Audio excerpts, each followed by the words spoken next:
bracket side in this best of 7 grand finals. They'll be starting with a 1-point lead going forward.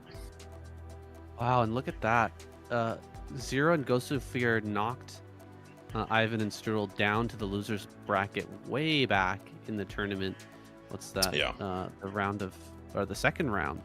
Yeah. And quarterfinals. after they got knocked out, they fought their way all the way to the finals for some vengeance. This is a pretty sick story we've got here in this season of SLON. It's kind of exciting, actually.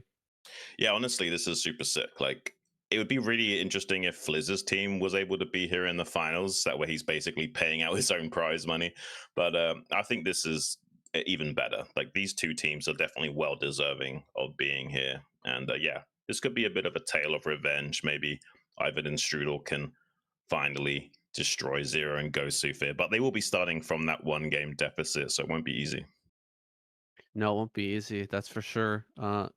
Starting off this series, best of 7, am I right, Shun? Yeah, it's going to be a best of 7, and the first map is Foy.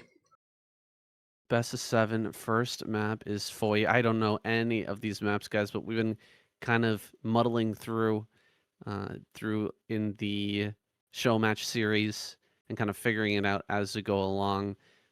Things are a little bit different in 2v2 than they are in 1 versus 1. The individual skill is important, but that team chemistry, like you're talking about, seems to be what really helps the players shine through. What really allows these players to dominate in these matches is their ability to cover one another, knowing when their allies are going to be weak and holding up their end of the team.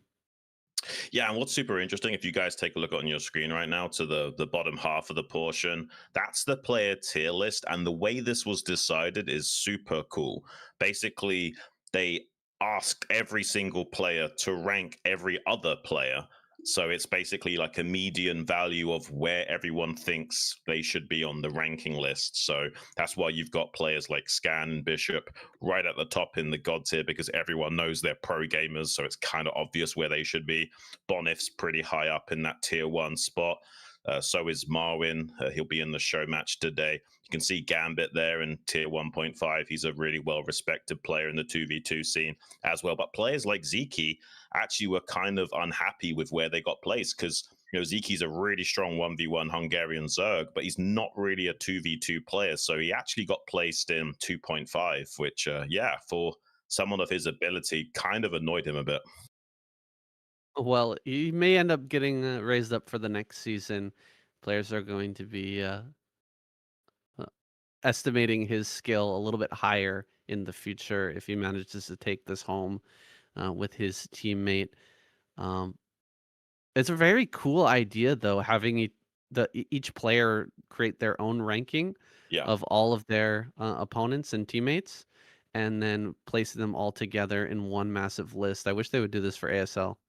Yeah, I kind of wish they would. It would be really sick to see exactly how players rank one another and creating a median spread of that data across the board to figure out where everyone actually is based on everyone's opinion. I'm sure there'll be some guys that are ranked a little bit higher than they should be or lower than they should be, but I really do like this system, and it's really cool that they've put this much attention to detail for this 2v2 event. Yeah, who's the lowest ranked player who's managed to make it through to the finals? Zero's ranked in tier 5. Is he at the lowest? Yeah, he might be. I think so. Yeah. I mean, Zero's like, he's actually a pretty good player, but he doesn't practice a lot is the problem. Whereas some of these other guys take these tournaments really seriously and they train many hours. Zero's a guy with 2 kids, with a 3rd on the way, and he produces the BSL, only gets a few hours of sleep every night. We can't expect him to do everything, but he's actually a really solid 2v2 player, probably more deserving of a higher rank. Well, that's a very cool system for ranking these players. Actually, I said Sziky gonna win tonight, but that's actually for the show match, guys. So after the finals here today, we're gonna be watching a show match with Sziky and Scan on a team together against 2 very strong 2v2 players. That's going to be coming up right after the 2v2 finals. So stick around and catch that awesome show match as well. Yeah, Marwin is a really strong player from back in the days to show up in like WCG Ukraine. You guys should all know who Sziky is. Really strong 1v1 Hungarian Zerg, probably one of the best foreigner Zergs we've got. Scan, literally a pro gamer, has been around for a very long time. And Gambit, a really solid 2v2 player as well. So that would be a very exciting show match that we got coming up. But we're going to be focusing on the grand finals for now until that closing show match comes about. And we're just about ready to get into things here, if that's okay with you, Sam. Yeah, that's totally okay with me. I can't wait to see this rematch between Zero, Ghost of Fear, Ivanox, and Strudel. They've come a long way to bring it back to the finals. They're one game behind, but can Ivan and Strudel bring it back here and get their revenge? Let's find out. Let's get it. This is the SLON tournament. Spawning here in the top left on Zerg, Ivan. And his teammate down here in the bottom right. As Terran, Strudel. And they're going to be playing up against here in the top right on Protoss, Gosufir. And in the bottom left, wants his teammate to tell him what to do. Mr. Bombastic himself on ZZZero. Preferring to go for the in-game chat rather than talking over Discord. That's the honorable way that IC Cup players would do it. Yeah, this is like the True old school IC way. Cup players. It's crazy. We've got all these tools. Like everyone uses Discord, but they still like prefer to just type while they're playing. Most of these guys. I don't know if it's because that's what they've always done, or like maybe they don't want to be distracted to talk and play at the same time. I don't know exactly. Seems like Zero going to be going for an overpull here, whereas Ivan, being a little bit more economically centric, he's going to do like a 12 hatch or a 12 pull or something. Okay, so getting the slightly later pool, that's actually quite good for Ivan. Won't have the links out quite as quickly, but he'll have a better economy behind these links. It's kind of interesting putting his spawning pool out in the front like that. It's definitely not a 1v1 location to put your pool. It's going to make it hard to defend. Unless he wants to do something like build a second hatchery below the pool and try to tuck sunken colonies in there. Is that the plan? That might be the play, so we can like fit 2 sunkens underneath the hatchery. It might be something like that. Yeah, we'll have to wait and see. It's very rare you'll see players just put their pool out in the open for no reason. His teammate though, Strudel, has gone for a bio build here with 2 racks, and that's the most common 2v2 build for Terran. I mean, you can play factory, you can even go 2-port Wraith, but bio is definitely the more traditional way of playing Terran here. And it seems like Gosufir is going for just a quick 2-gate. That's super standard as well. In many ways more standard than the bio opening here from the Terran. And it looks like Zero going for a second hatchery. And yeah, it is going to be that hatchery from Ivan as well to the bottom. So he's got room to put sunks in between like we thought. The problem I see with this, okay, he actually builds the sunken colony above the hatcheries. I was going to say, if you try to stick sunken colonies below the hatch, you can't hit above the gas, and so they can kill the gas with zealots or lings, right? Without the sunken colony being able to hit. So that's kind of a problem. Glad he's adding the sunken colony in the mineral line, but he really has to be careful here and defend well in the early game. Otherwise, the Zerg Protoss combination will overwhelm him. So building early sunken colonies is a must, so he can hold on until this Terran player comes online. Yeah, the problem here for Ivan is that he's got both of the enemy team close spawns to him as well. Zero's already got Zerglings at his ramp, and there'll be a couple more Zealots joining with them. And yeah, he's going to have to make another sunken colony to also cover the hatchery. He's got the one at the top, which covers his gas, but he also needs one at the bottom to cover this second hatchery. And already getting into the base more or less for free. And that second creep is only just now finishing, so maybe they can put a lot of damage onto the drone line before he's fully stable. Ooh, a round of drones pop out at an inconvenient time. Would have been nice to have 6 lings right there, but he's going to pop out a few more lings from this bottom hatchery. Second sunken colony finishes up, so this is actually going pretty well. This defense is holding up. And if he manages to get away with this, making that many drones and only a few scantlings to defend 2 players in the early game, that's gonna give his team a pretty Yeah. good leg up in this. Yeah, I think the only problem for Ivan is he's gonna have to make spores, which sets him back a little bit. The Zero's spire timing is pretty darn quick, and hopefully he can place his spores in such a way which covers everything. The spire's literally just now finishing, but equally Strudel already coming out onto the map with some bio. He can put some pressure on to Zero, but there is a cannon already finished up on the ramp as well as some lings, but these are slow lings, so they're not so good at dealing with the bio. But as long as he makes a second cannon on that ramp, he should be fine. And if the Terran can't break the Zerg here, then he could also come up into the main base of his teammate Ivan to help defend against the muta timing if he doesn't want to make more than 2 spores. You might actually want to go home right now. The mutas are going to be on their way here pretty soon, over towards the Terran base, and there's not that many Marines. Hopefully he's got an eBay finished back at home and can start to get some turrets online. Zero heading in that direction. He's actually changing his mind for a moment here. He got supply block, losing an overlord somewhere along the way. It seems like the bio must have found that somewhere out on the map. So he is supply block for the moment. Can't really get a good muta timing going here with so few larvae to spare and so little open supply. So there's probably going to be a decent amount of defense back at home for Strudel, and they're catching these zealots on the ramp as well. So very nice catch from Ivan and Strudel. Yeah, and this muta timing's not really going to do too much. He's already lost in muta, and there's going to be turrets and enough bio here in time. Yeah, he's really well defended. Really good teamwork from both of them having that forward thinking. And also I love that Ivan's already got 2 overlords here at the Terran ramp because Ghostufir is going for Templar tech. So having those 2 overlords down there is a must, because if you just got one, it can easily get sniped and suddenly you haven't got much detection anymore. And you can see the bio in the main base temporarily for Ivan to make sure he's extra safe against the muta timing from Zero. But he is going to make a 3rd spore so that these Marines can move out onto the map. Yeah, having the bio there really makes it impossible for the Mutalists to break through. Spores are already strong enough, and you can only just barely make enough mutas to break a couple of spores. But with the bio there, it's near impossible. So much different than turrets. Turrets are just such a weaker anti-air unit than the spores, but both players are well defended now, and Ivan's going to start building mutas.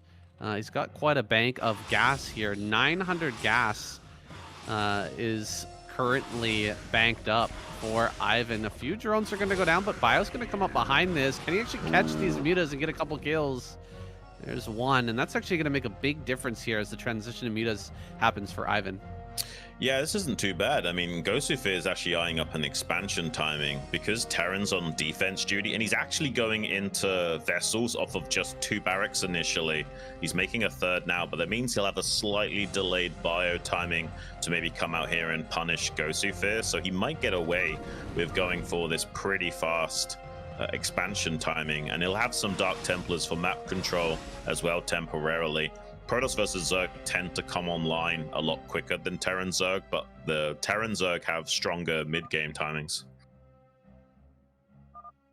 That's why both Protoss and Zerg trying to grab their expansions right now so they can power up a little bit, get a bit of a lead going economically speaking, so they can keep up with that power spike. Terran and Protoss, or Terran and Zerg, gonna start moving together here into the middle of the map. Great DT placement though, right on the ramp. Gets a ton of kills. Good scan with the Mutalists following up. Looks like he will get the kill there. Nice teamwork from Ivan and Strudel to at least pick up that DT, which is being such a pest. Yeah, I feel like the play here is to try and punish Zero. I don't think they're going to have the timing to kill the expansion of Ghostufir, but this is really nice. Coming into the main mineral line and just picking off probes. Only 1 single cannon here, and obviously no Corsair tech, so he can actually now overwhelm this cannon. Dragoons are not that great against Mutalisks in the sky, so Ivan having a little bit of a field day, reducing the probe count to almost as many drones as Ivan has. So the Protoss has been hampered a little bit here. If the Terran can eventually expand, they might be in a really phenomenally good position. He's rotating back into the main again to pounce on top of this cannon. There is a High Templar here with Storm, but he's going to have to storm his own probes to deal with the mutas and kills 2 of them. Kills 2, and there's 3 more mutas coming in right now. Where are the mutas of Zero? They're not headed this direction because he's afraid of a bust at his natural. 3 sunken colonies there, but that's not enough to hold back everything. If he doesn't have the mutas there to help out, he leaves. The moment that he leaves, the bio comes in.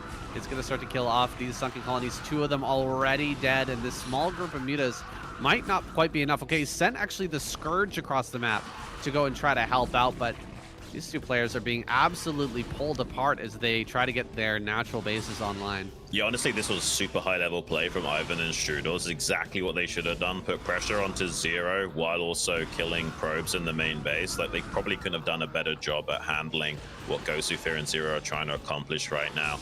There's a lot of dead probes for Gosufir. He's down to just 15 now. This is not looking ideal at all. He's going to keep trying to cycle storms on these mutas. He's not paying attention, so he does lose all but 1 mutalist. That's going to help out later. Zero overwhelming the Bioforce just barely with a round of Zergling, so he actually does sustain his natural expansion for the time being.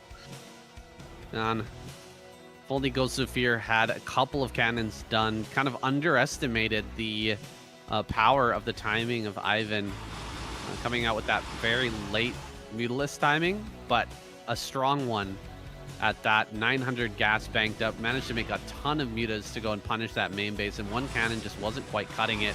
Maybe an Archon too could have been useful, but instead he is down to just 18 probes, well behind Strudel right now, who's going to be expanding himself soon, no doubt. Yeah, the Terran's going to... Yeah, there's the CC. Terran's going to be expanding now, and that'll be a massive power spike from him. The fact that he's kept the Protoss on the back foot, he's, like, limited the potential of Zero. Meanwhile, Ivan has killed so many probes that now this should be almost a 1 game for Terran and Zerg, but there's still chances for a comeback here from Gosufir and Zero, but they also can't let this vessel count pull up. He's going to have to start trying to find ways of sniping those vessels with Scourge at critical junctions, and defending this natural is going to be super tough. He's got just a bunch of Zerglings, handful of mutas, and 1 single sunken. It is possible to defend this, but the Irradiate's going to make it so painful. Does eventually split that out, but he's having a hard job of actually avoiding damage onto his units while all the chaos is ensuing. And it does look like Team Blue, Ivan and Strudel, are going to be getting the kill move on that natural expansion of Zero. Yeah, this is where 2v2 becomes really hard, is when you're not able to assist your ally, when maybe you can defend, but your ally can't defend both players coming at them at the same time. You kind of have to stay active and out on the map, and once you're kind of pushed back into a corner like this, it just becomes worse and worse. Gosufir and Zero falling well behind the curve now as Strudel gets his expansion out, and Ivan's already got that gas pumping at the natural. Yeah, and the Protoss player, Gosufir, is like kind of on par with where Ivan is at economically speaking right now, which is not good at all. And they're actually able to work in conjunction with one another. And that's the hardest thing about playing Terran in 2v2, is like being able to work with your ally. But they've already gotten over the hump in this game. So now they're in the complete driver's seat going forward. If somehow Gosufir and Zero can never establish map control again, it'll be really easy for them to slowly claw their way to a victory. Third base coming online for Ivan, but finally Gosufir moving out with some forces. He has quite a lot of Storm as well, so if he does catch all of the bio out of position and he gets some good Storms going, this will be great. And finally, trying to join forces with his teammate is Zero. Gets 2 of the mutas caught out of position, but he has got some Scourge and mutas with the army of Gosufir here to maybe help snipe a vessel. And vessels will be critical in actually reducing the threat of these High Templars with Irradiate. So yeah, this is all pretty good Storm on the mutas of Ivan as well. He's got like 9 mutas, but they're pretty softened up. Yeah, let's see if we can do anything with this army. Oh, the dive here on top of all the High Templar. 2 go down immediately. A 3rd will die. And now all the Storm is just gone. crazy how quickly that army just disappeared, and it looks like Ghostofear just gonna run back home. No way he breaks any of these positions without Storm. He needs it to break through the bio. Yeah, this is going to be really rough. He also needs a third base, but he can't take that for a little bit of time. And once the Zerg gets this third base, they're going to be having an absolute field day. Zero is only on one base of economy, and he's going to be mined out in a couple of minutes. So he desperately needs his own expansion up as well. This is not looking too good for Team Red in game number 1, but they already are one game ahead in the series, so we might be tying things up at this rate if it continues. Just look at the mini-map right now. So much blue ready to respond, and they haven't killed a single vessel, or at least not that I've seen. So they're going to have so much utility available to them to kill Zero, and that's basically all they have to do. They can kind of leave Ghostofear on 2 base and just focus on the Zerg and never let him expand. Have to dive through here with the Irradiate, just so brutal. Zero cannot hold this base. A counterattack potentially from Ghostofear over on the top side. Not sure how that's going to fare, but he needs to at least shut down this third base. Can't allow Ivan to just keep growing like this. And Ivan rapidly throwing down sunken colonies just to try and stabilize.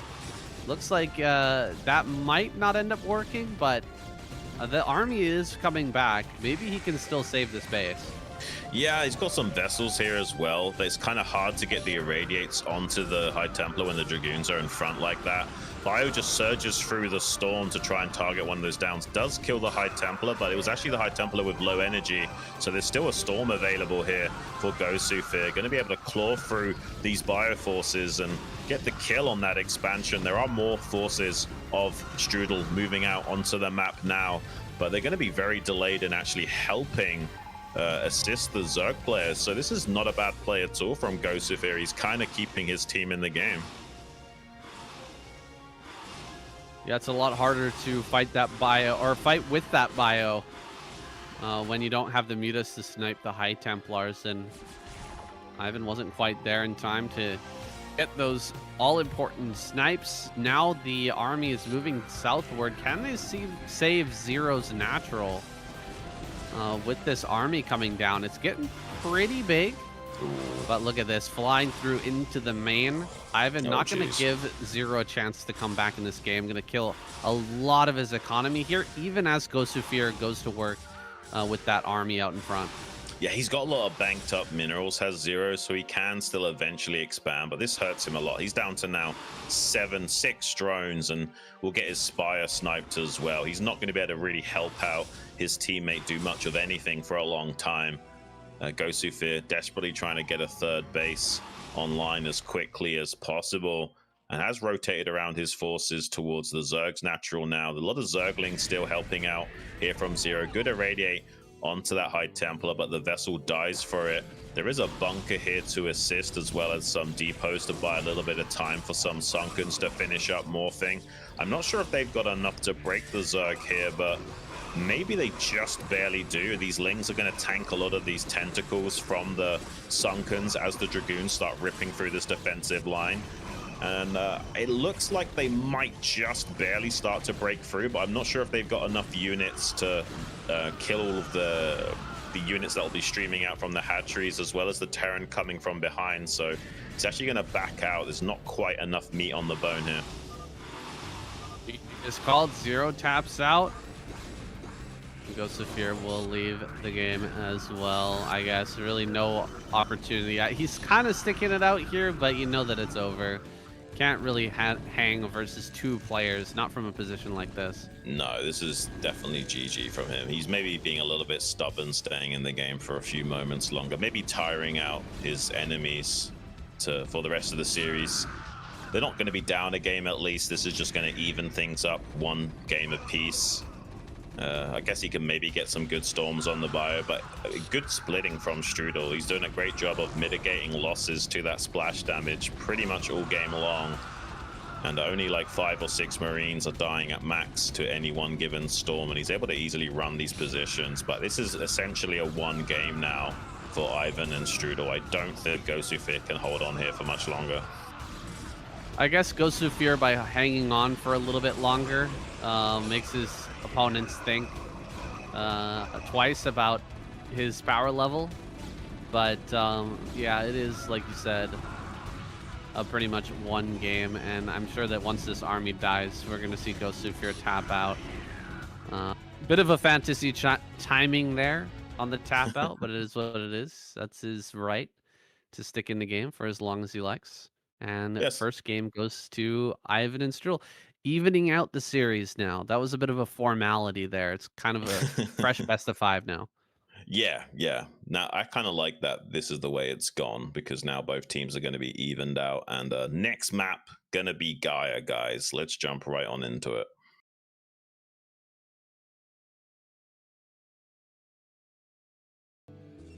Spawning here in the top center on Protoss, Gosufir. And his teammate at the 6 o'clock position, Mr. Bombastic himself on ZZZero. They're going to be playing up against here in the top right on Zerg, Ivan.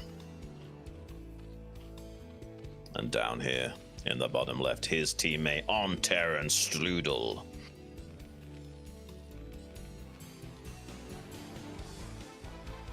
Close positions here on either side. Yeah. It doesn't necessarily mean it's going to be a 1v1. This is not the Iron Curtain. That map may be coming up a little bit later on, but for now, here on this map, do you know the name of this map, Shin? I'm not familiar. Gaia, okay, Gaia. The old school we've got WCG map. Overlord scouting the mains immediately here. Going to be able to see their opponent's builds and relay that information to their allies on either side. And of course, setting out this early probe here, Gosufir going to go and see if Ivan is be doing the similar thing that he did last week. He was actually Overlord, or excuse me, Extractor tricked out a drone. And what is this, 10 hatchery? 10 hatch. Yeah, it's the 10 hatch. Interesting build. Yeah, it's good if you want to just pump a lot of Zerglings. Like, if you just care about having map control with as many Zerglings as possible, this is the kind of build you'd want to go for here. So I imagine that's what we're going to be seeing out of him. Well, the pool behind the mineral line, that's an interesting way of blocking. That's kind of cute. I haven't actually seen the 10 hatchery before. I'm familiar with 9 hatch, but 10 hatch, Yeah. What does that get you in comparison to 9 hatch?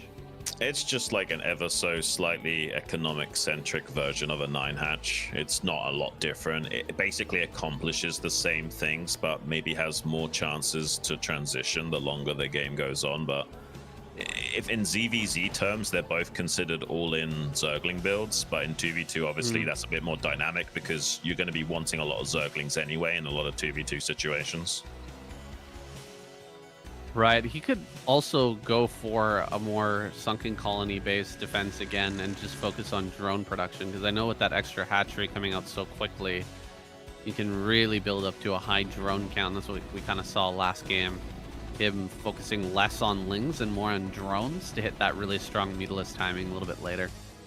Yeah, and I'm not surprised to see Strudel here going for a bio build again.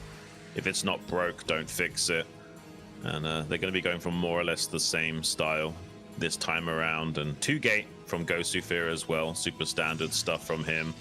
Probably throwing down a forge now. He'll maybe have to cannon his ally at some point. Actually, Zero is going for a hatchery on the ramp this time around.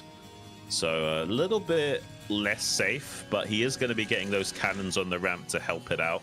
So he should be reasonably safe to the timings, and he's definitely electing to go more tech-centric. He's pretty much rushing into Spire while also having 2 hatcheries worth of production both games now. Right, just saving that screenshot for later. It's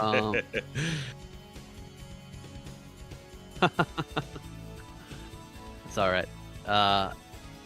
Gosufir going to be turning around. Not a lot for him to do on the map right now. He saw the main base, so he should know what's waiting for him there over at the Zerg in top right. Sending those Zealots back home. I hope there's enough here for Zero to defend down at bottom center. Just 1 cannon for now, and it's not even finished. Hopefully a lot of links are popping out right now because Ivan is coming with quite a bit to try and break this ramp.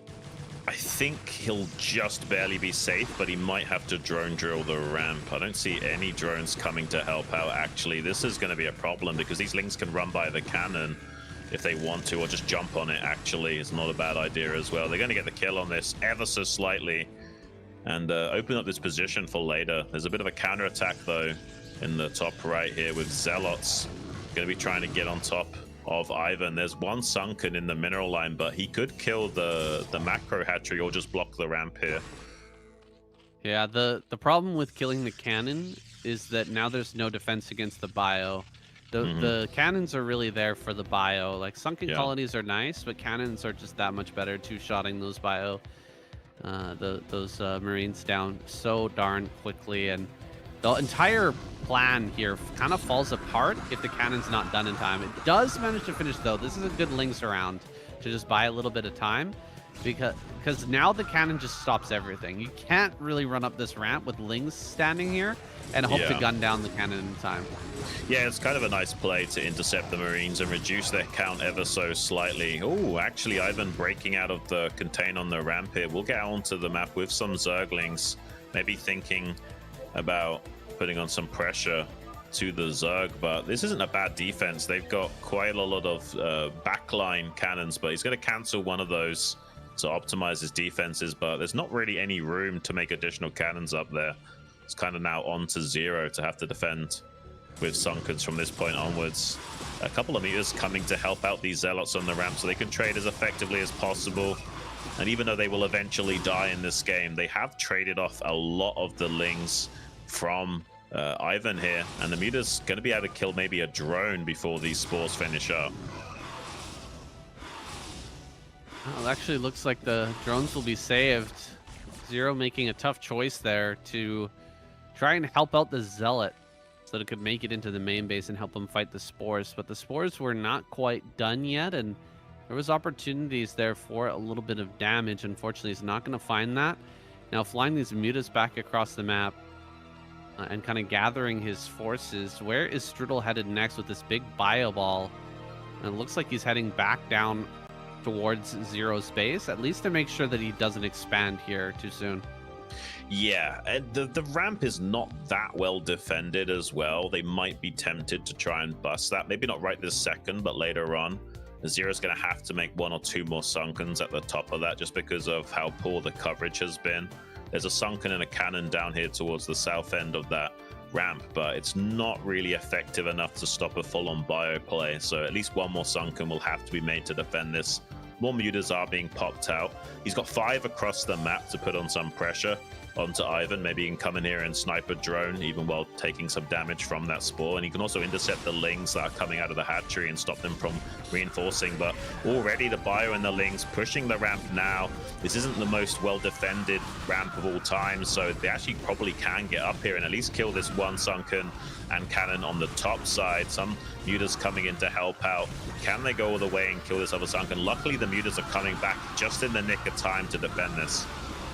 Yeah, that was a little bit scary. I thought that we might see the bust actually happen here because the mutas were across the map.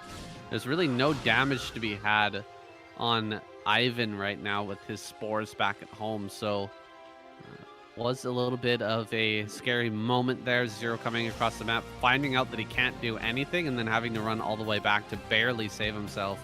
Not sure what all this stuff is in the bottom right. Yeah, what is that? Okay, a bunch of Lings just sitting there. Those could have been pretty helpful in that last attack. Well, one of the features of Gaia is you've got these like weird high ground areas on the sides of the map, so counterattacks are a really good option here. Maybe hoping that the ramp will not be well defended to see if he can get his Lings up here. But there are some drones and a couple of mutas to try and stop the Zergling run by from being too strong. But he is going to get into the main base with quite a few Lings. Maybe get on top of that Spire, but there should be enough mutas to kill this in time.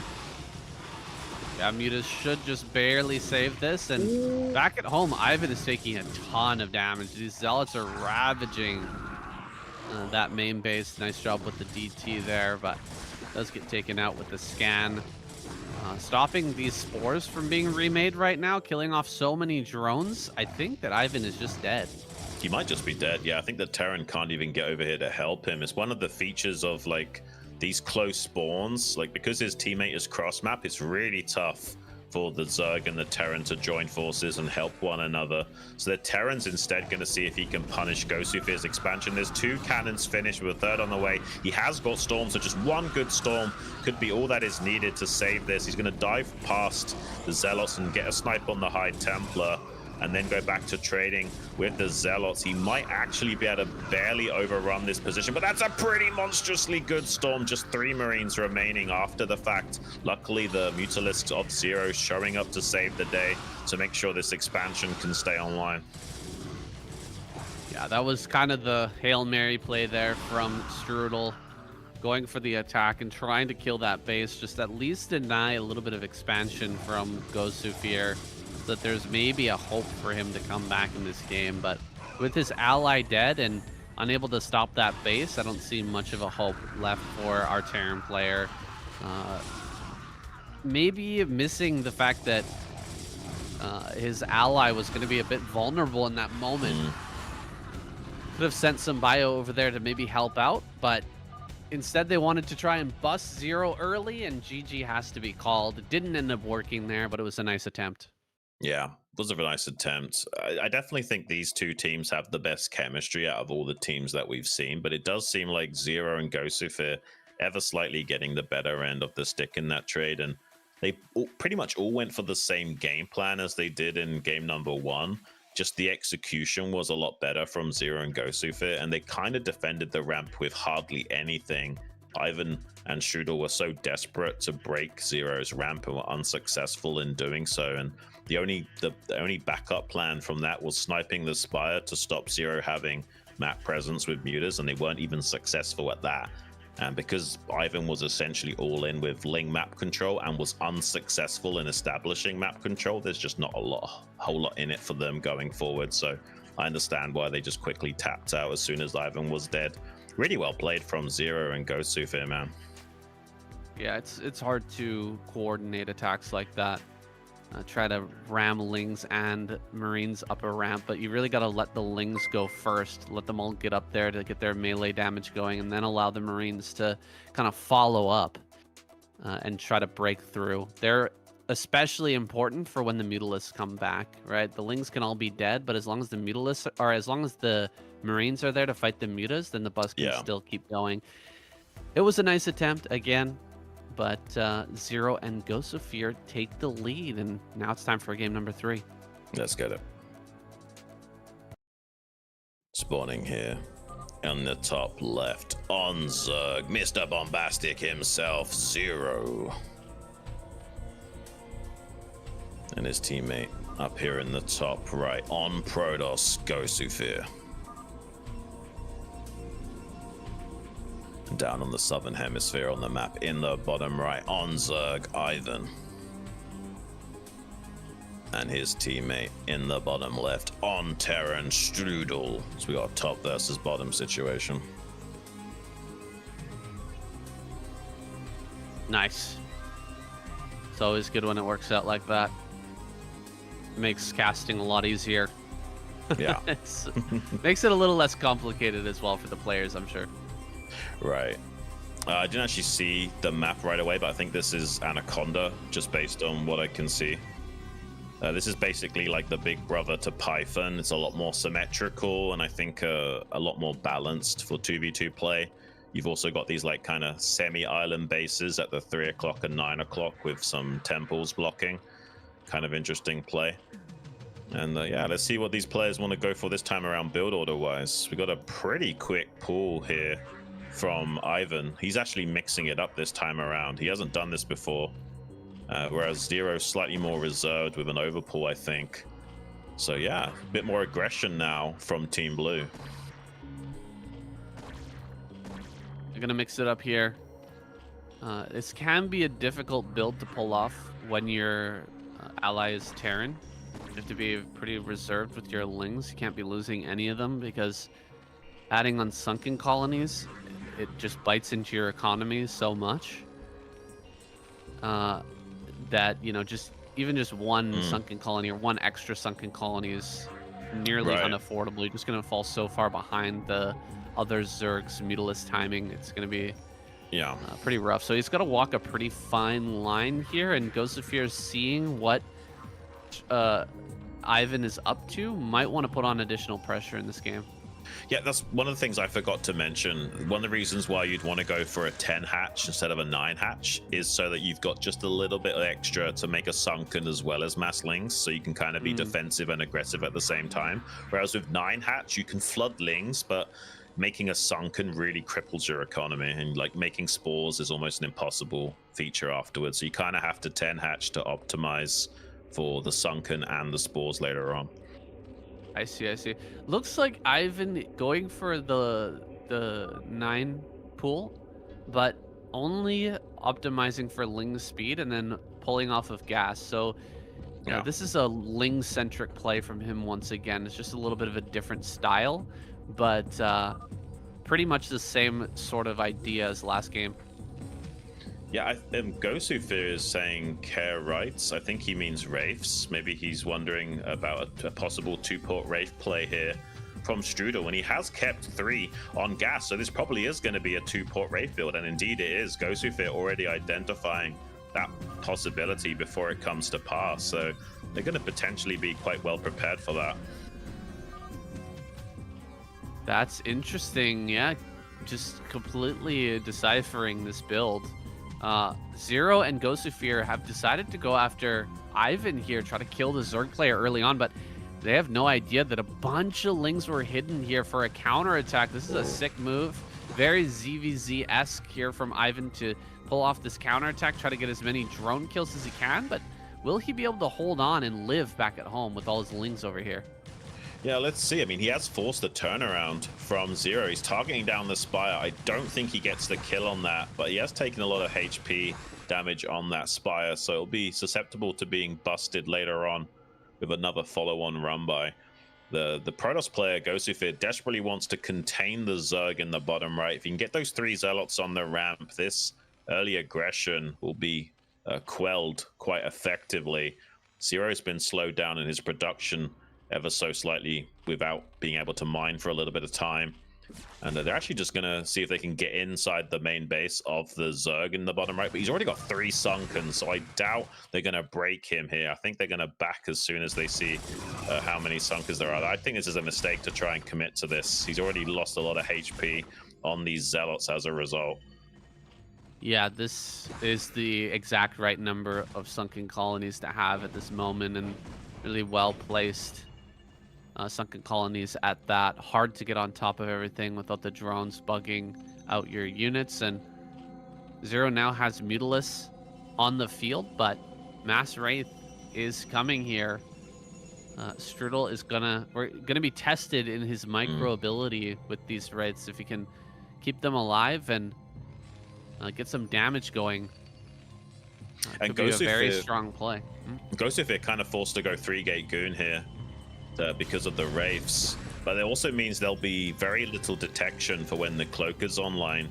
Zero technically has to go Overlord speed in this game, and I'm worried that he'll either forget it or never find the right timing to actually research the Overlord speed tech. So he might get absolutely decimated by the Wraith micro of Strudel if he's not careful.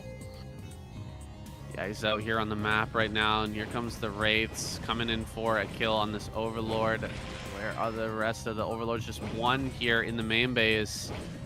One Overlord left. He could just dive on that, just try to kill it right now. He's actually being a little bit tentative with it, so he pulls back here instead of just going in for the kill and getting some drones. So at least Zero manages to hold on to his drones in this engagement. Yeah, I mean, this is the problem, is that there's so many Zergs, they'll either forget to get the Overlord speed or never find the right timing to start researching it, because they also want to squeeze out more mutas. He's now supply blocked as well after losing 1 Overlord. If he loses any more, he's going to be in a lot of trouble. He's actually going to make an Evo chamber just so that he can get a spore online so that he doesn't get absolutely obliterated by the Wraith control. But now there's Zerglings also running around his base. They can maybe go for a snipe on the Spire. It is pretty low HP. It wouldn't be a bad idea to target that. He's actually forcing a trade with the Zerglings first. Might be a little bit of a mistake. Might have been better to try and get those Lings on top of the Spire instead, because it is pretty low. Meanwhile, Gosufir pushing down. Look at that cute little burrow technique, though, sandwiching the Dragoons from being able to get down the ramp or get up to help their brethren. And there's a couple of Sunkens in range. You can keep unburrowing those Zerglings to glitch out and make it harder for the Dragoons of Gosufir to get in here and do critical damage. Eventually, though, he might be able to start overwhelming the positioning of these Sunkens. Dragoons are fantastic at dealing with Zerg static defense in the main like this.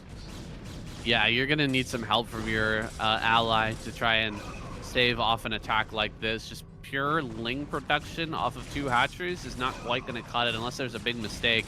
Maybe if he gets the full surround with these Lings. All right, not a bad surround here. Actually, he's going to push the Dragoons over into this corner, and as long as he doesn't allow them to run away, he's actually going to take a magnificent trade here. Very nice hold from Strudel. He's lost all of his static defense aside from that one sunken colony. Oh, excuse me, Ivan. Yeah. Holding on with flying colors there against this Dragoon attack. Yeah, this is going to be a really good game for Strudel and Ivan. They've kind of gotten over the hump of that power spike of the Dragoons. Now the power spike is definitely on the Terran side of things, and having gone for a Wraith-centric play, they have so much mobility and map control. It's going to be really tough for either Gosufir or Zero to expand or even defend individually. They might be at risk of being overrun. You can see here Gosufir trying to set up an expansion, but that means his teammate is kind of left to his own devices. And there's enough Wraiths to deal with the Mutas as well as the Lynx. Now finally getting on top of that Spire. This time around, it's on 250 HP. Pretty good drone drill stops that from going down for the time being. But Zero is slowly getting picked apart by the burst lasers and Gemini missiles of those Wraiths. Yeah, this is a really good combination attack from Strudel and Ivan. Threatening the counter, hoping to force more defenses out of Ivan is Gosufir, but he can't really come over here and just help out his ally quite yet. Maybe it would be a good idea, actually, to send Dragoons over here to assist, rather than just kind of running around in the middle of the map or trying to kill Ivan in this moment. Yeah, I like the idea to pop out some Scourge here quickly. He needs to defend this Spore because 9 Wraiths can kill a Spore. So he's trying to zone out these Wraiths as best as he can, maybe catch a couple of those Wraiths. He does get some connections, actually kills quite a few. And now he's going to be really safe with the Dragoons coming in to defend him. So Zero actually going to live. He's only got 6 drones, but he is technically still in this game. Good job from Team Red to avoid elimination. But Gosufir desperately needs an expansion. He's got DT tech as well as Templars on the way. That's going to give him a little bit of map control to the bio transition here from Strudel. But yeah, so far Team Blue definitely in a pretty dominant lead. Gosufir really going to have to pick up the slack here. Unfortunately, wasn't able to help his teammate while all of that pressure from the 2-on-1 was happening. Is going to stay here now and allow Zero to just purely drone. Not forced to build spores or sunkens here back at home. Zero can potentially catch up, but you got to make these Dragoons count. Every Dragoon here really, really important. And the Lings are doing a great job fighting up this ramp. Not kind of holding the ramp here. We'll have to slowly back up and just use hold position micro to try and keep these alive as long as possible. Couple of spores back at home. Actually, just the one spore here right now. Lings cleaving through everything and now going to go to work on that spore. If that spore goes down, Zero might be out of this game, and even more Lings come up here to try and finish him off. Yeah, I don't know if he can hold on, man. I think there's some DTs or something coming over here to assist, but it's not going to be good enough, man. This should be just barely enough to overwhelm Zero. There's 3 more Dragoons making their way into the main base of Zero, but there should be just barely enough Lings and Wraiths to kill these Dragoons. That's a shame. Even just one DT on the ramp there would have been enough to stop the Lings advance, but just not, again, able to help out his teammate in time. Gosufir gonna lose his ally, and likely lose this game as well. There he is, GG. Zero Yeah. taps out. Are we going to see Ghostufir stay in and keep fighting once again? I guess he could to try and tire out the other guys. He's throwing down additional gateways. Maybe he is just going to try and stay in on 2 base. DT in the natural expansion, clawing his way through some of the Marines, but not enough to disrupt the expansion timing. It's 39 SEVs to 27 probes. Pretty sizable lead. Lings bleeding into the cannons a little bit here. But this should be like a slow death of 1,000 cuts if Ghostufir does want to try and play out a 1v2 situation. It's just going to be statistically impossible to secure a 3rd base. It's going to be very, very hard indeed. I think you'll have to try and kill Ivan. I don't think there's any other choice. He's got to gather up a big enough army to go kill Ivan and then see if he can 1v1 Strudel after that. He Maybe, will be... yeah. Having a pretty easy time defending here with cannons and storm versus bio majority bio. So like, it's gonna be pretty easy to stay alive here. Can he get over there and actually finish off Ivan? Because if Ivan keeps growing, if Ivan keeps getting bigger, I'm not sure that there's any hope for Ghostufir. Yeah, there's even +1 upgrades on these Zerglings of Ivan as well. So they're going to absolutely cleave through and add a lot of DPS potential in any trades that do occur. The Storms have to basically be perfect, and the splitting of the bio has to be non-existent for this to work. And there's also a lot of Wraiths that are going to be putting on pressure so they can snipe probes. There's no cannons defending the natural probe line at all, so he can harass the Protoss into oblivion. And he's even going to, Ivan's going to expand here into Zero's main base and take that over. And it's going to be hard for them to identify or punish that. He's going to see if he can come in here and snipe the High Templars with the cloak. Doesn't quite get the kill for free. Does take a storm and finally gets the 2nd Templar there as well.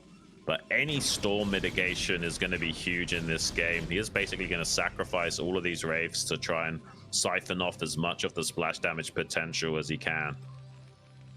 Yeah, it's possible if they were able to kill all of the High Templar that could have just gone with the bio and Lings and potentially broken this open. The bio just has so much DPS, and the Lings can kind of tank there in the front while dealing a bit of damage themselves. So it's a fearsome army, but instead it's just going to be Strudel waiting on tanks back at home. He's going to have a bunch of tanks popping out here, full mech transition.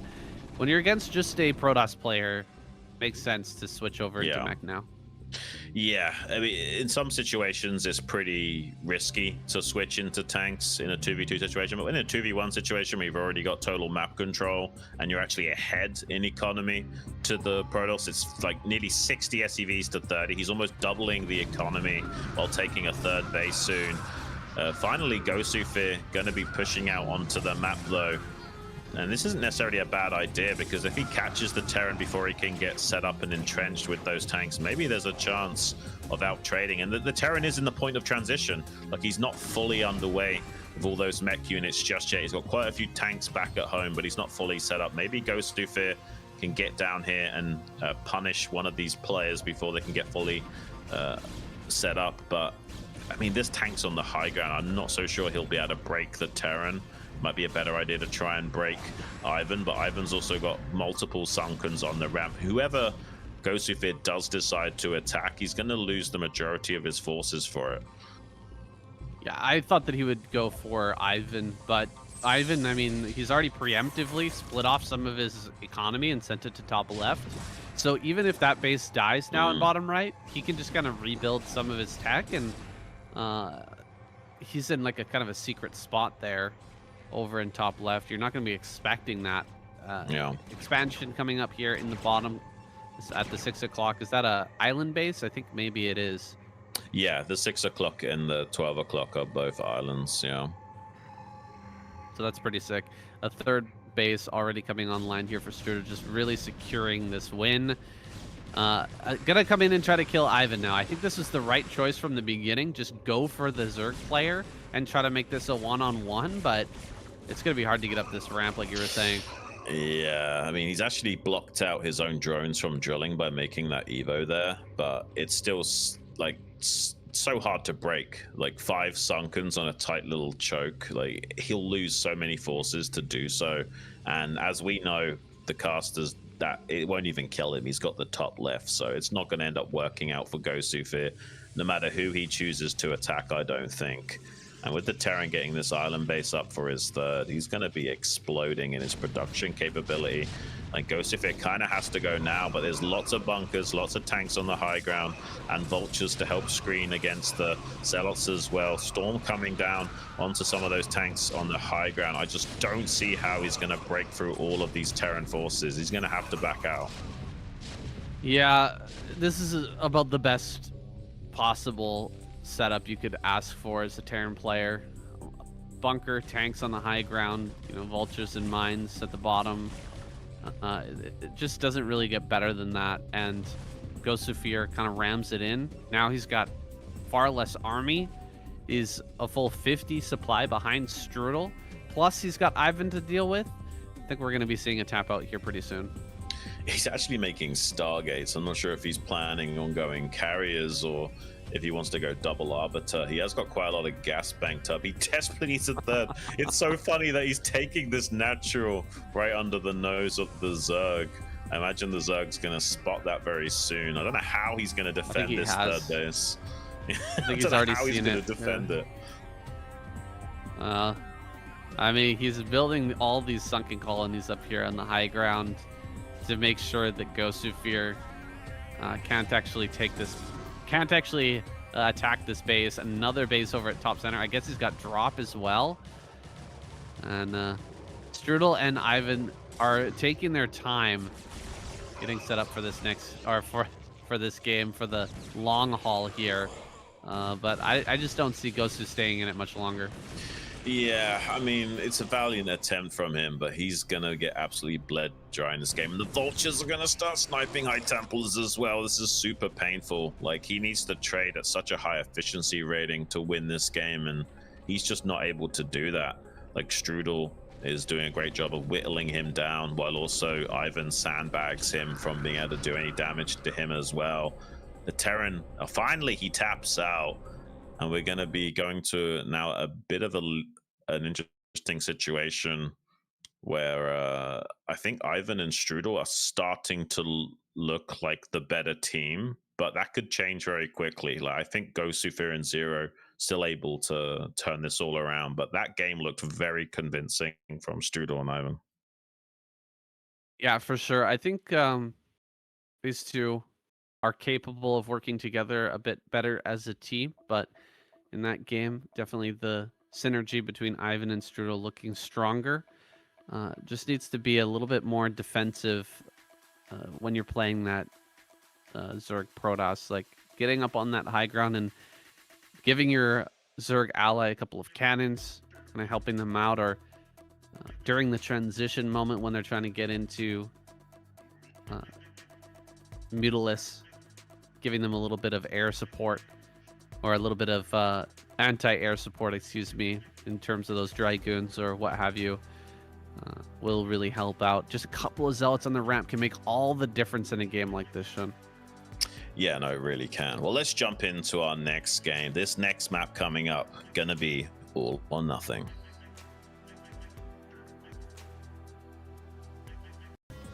Spawning here in the top left on Zerg, Ivan. And his teammate down here in the bottom right on Terran, Strudel. And they're going to be going up against here in the top right on Protoss, Gosufir. And his ally in the bottom left, Mr. Bombastic himself on ZZZero.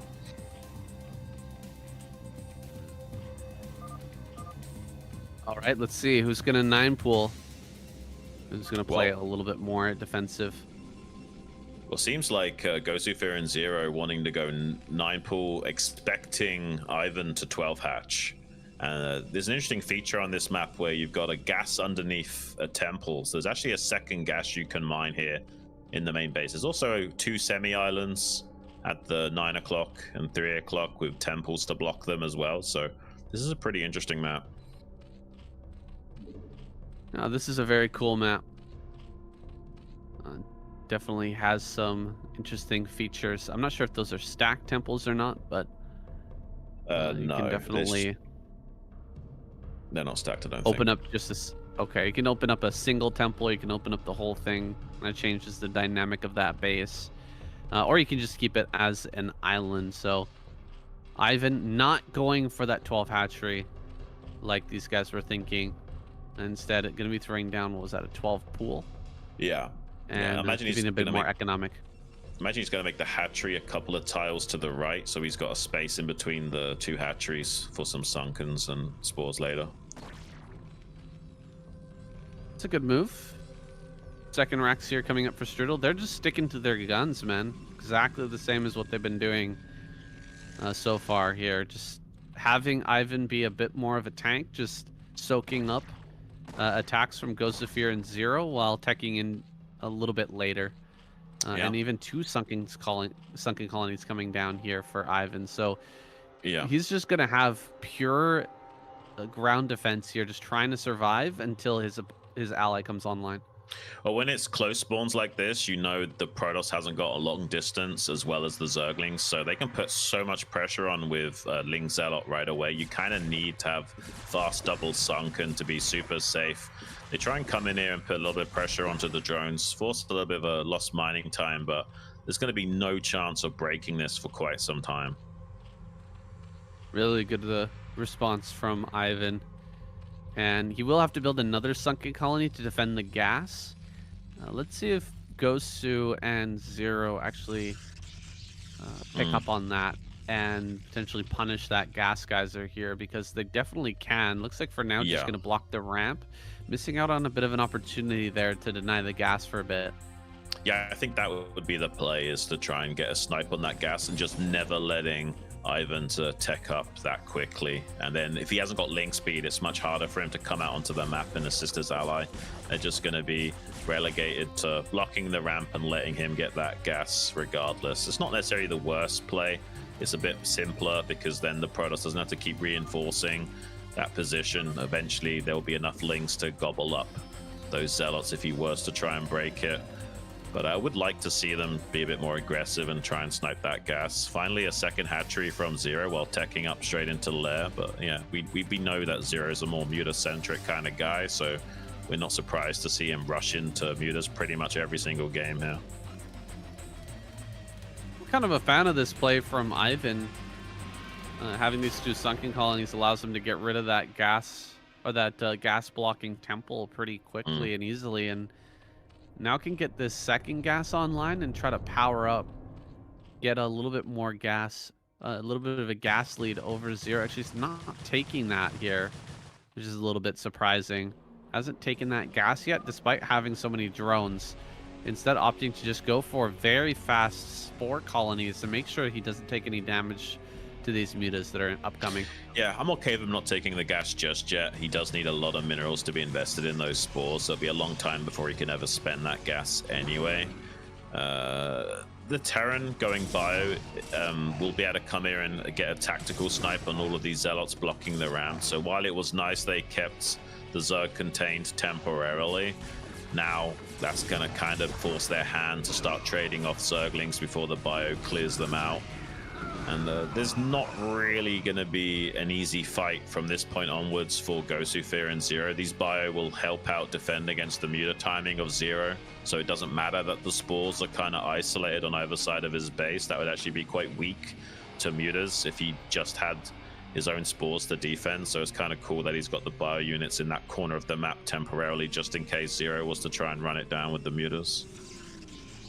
You can see how well these two are covering for each other, and right as Ivan is making this transition into bio, or excuse me, making this transition into mutas, excuse me, the bio comes online to kind of cover the holes here in the Zerg's perspective. What is happening with this mining? Yeah, he's bugged it out because he put buildings next to the gas.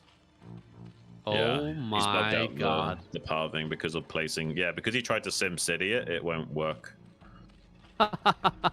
Maybe he needs to kill the one sunken colony, just the one just below this. I mean, this is where you're just in like totally it's- off the grid territory here. Like, there's Yeah. no real rhyme or reason to the base layout for Well, now. Right, well, basically, it draws like a straight line vector to the closest hatchery to the gas, so it's trying to return the gas to the hatchery on the right rather than the lair on the left. So because it's SimCity, it glitches out the drones like this. So he needs to remove something to allow the drones to get back to that hatchery without going all the way around the gas, I guess. Well, he'd be better That's putting pretty the annoying. spore above the sunkens, because if the spore was above the sunken instead, they could return it to the hatchery on the right from above. Right. Maybe just kill that spore. It's hard. It's a hard decision to make, but he's got to do something here. That gas is so inefficient for the time being. You really got to either kill the spore or kill the sunken colony, one of the two, to try and open up a path. Ooh, and this is a very tech-centric play from Strudel. He's going up into double starport rather than just the one single one, wanting to utilize the extra gas potential so he can make a lot of vessels in this game, and that will help him out a lot against Gosufir. He's going for a very, Templar-centric style. He wants to rely heavily on storms in this game, and having a lot of vessels is going to make that harder. This is kind of problematic, I think, for Ivan and Strudel because, we're not really getting the double gas here for Ivan, and Zero has like very good mining on his double gas. I just don't see where his mutas are right now. Where are the mutas? No. Out of Uh-oh, position. Zero's Out of way position. out of position. Oh, And he's going to jeez. lose so many drones. He does not have the luxury of spores back at home. Yeah, the one good thing about this is that he's going to box in the mutas of Ivan. They won't be able to escape very easily, so he'll get a good chase micro on them. But he did pay the price of quite a few drones to do so. Good splitting from Ivan. Sends a few mutas to the south and a couple to the north. So he actually gets out with a couple of mutas despite being on low HP. But that does mean that Zero is now on just 14 drones. Meanwhile, Ivan has 24. So a much more powerful economy from him, despite having to make a lot of spores. Finally, Gosufir trying to expand, but there's a lot of bio ready to collapse onto that expansion. The storms have to be perfect. There's also a DT that's chasing this bio to see how many of these bios he can kill. Okay, good scan. Only gets 2 additional Marines here before getting set up to maybe potentially bust, and kills the second DT as well. That's problematic here for Gosufir because there's also mutas to tank the cannons and bait out storms. Is going to dive onto the storms here. Dive onto the Templar. Can he kill? Oh, that second storm was not that good. A lot of mutas are coming up here to try and help out. But Gosufir calling back. He doesn't want to engage this army right now, thinking there's not quite enough mutas. Yeah, it doesn't look like they can win the fight. Maybe they just barely can, though. There's quite a lot of mutas here for Zero, actually. I think the fact that they traded so many mutas from Ivan in Zero's base has helped them hold this. Maybe Gosufir misassessing the situation and Zero not really listening and realizing, hang on a minute, I can actually break this, and does a good job of it. Definitely had a muta advantage over Ivan and was able to leverage that in quite a significant way. If he can kill all these medics before they get home safely, that's a really nice pickup. Yeah, this is a very good pickup. I think that what really hurt Ivan this game is the lack of gas mining at that main base. Like, finally, okay, he killed the spore and fixed Yeah, there it. you I go. mean, he missed out on so much gas. And you can see Zero banking up over 1,000 when he already has this big of an advantage in mutas. I mean, that's hard to overcome in ZVZ.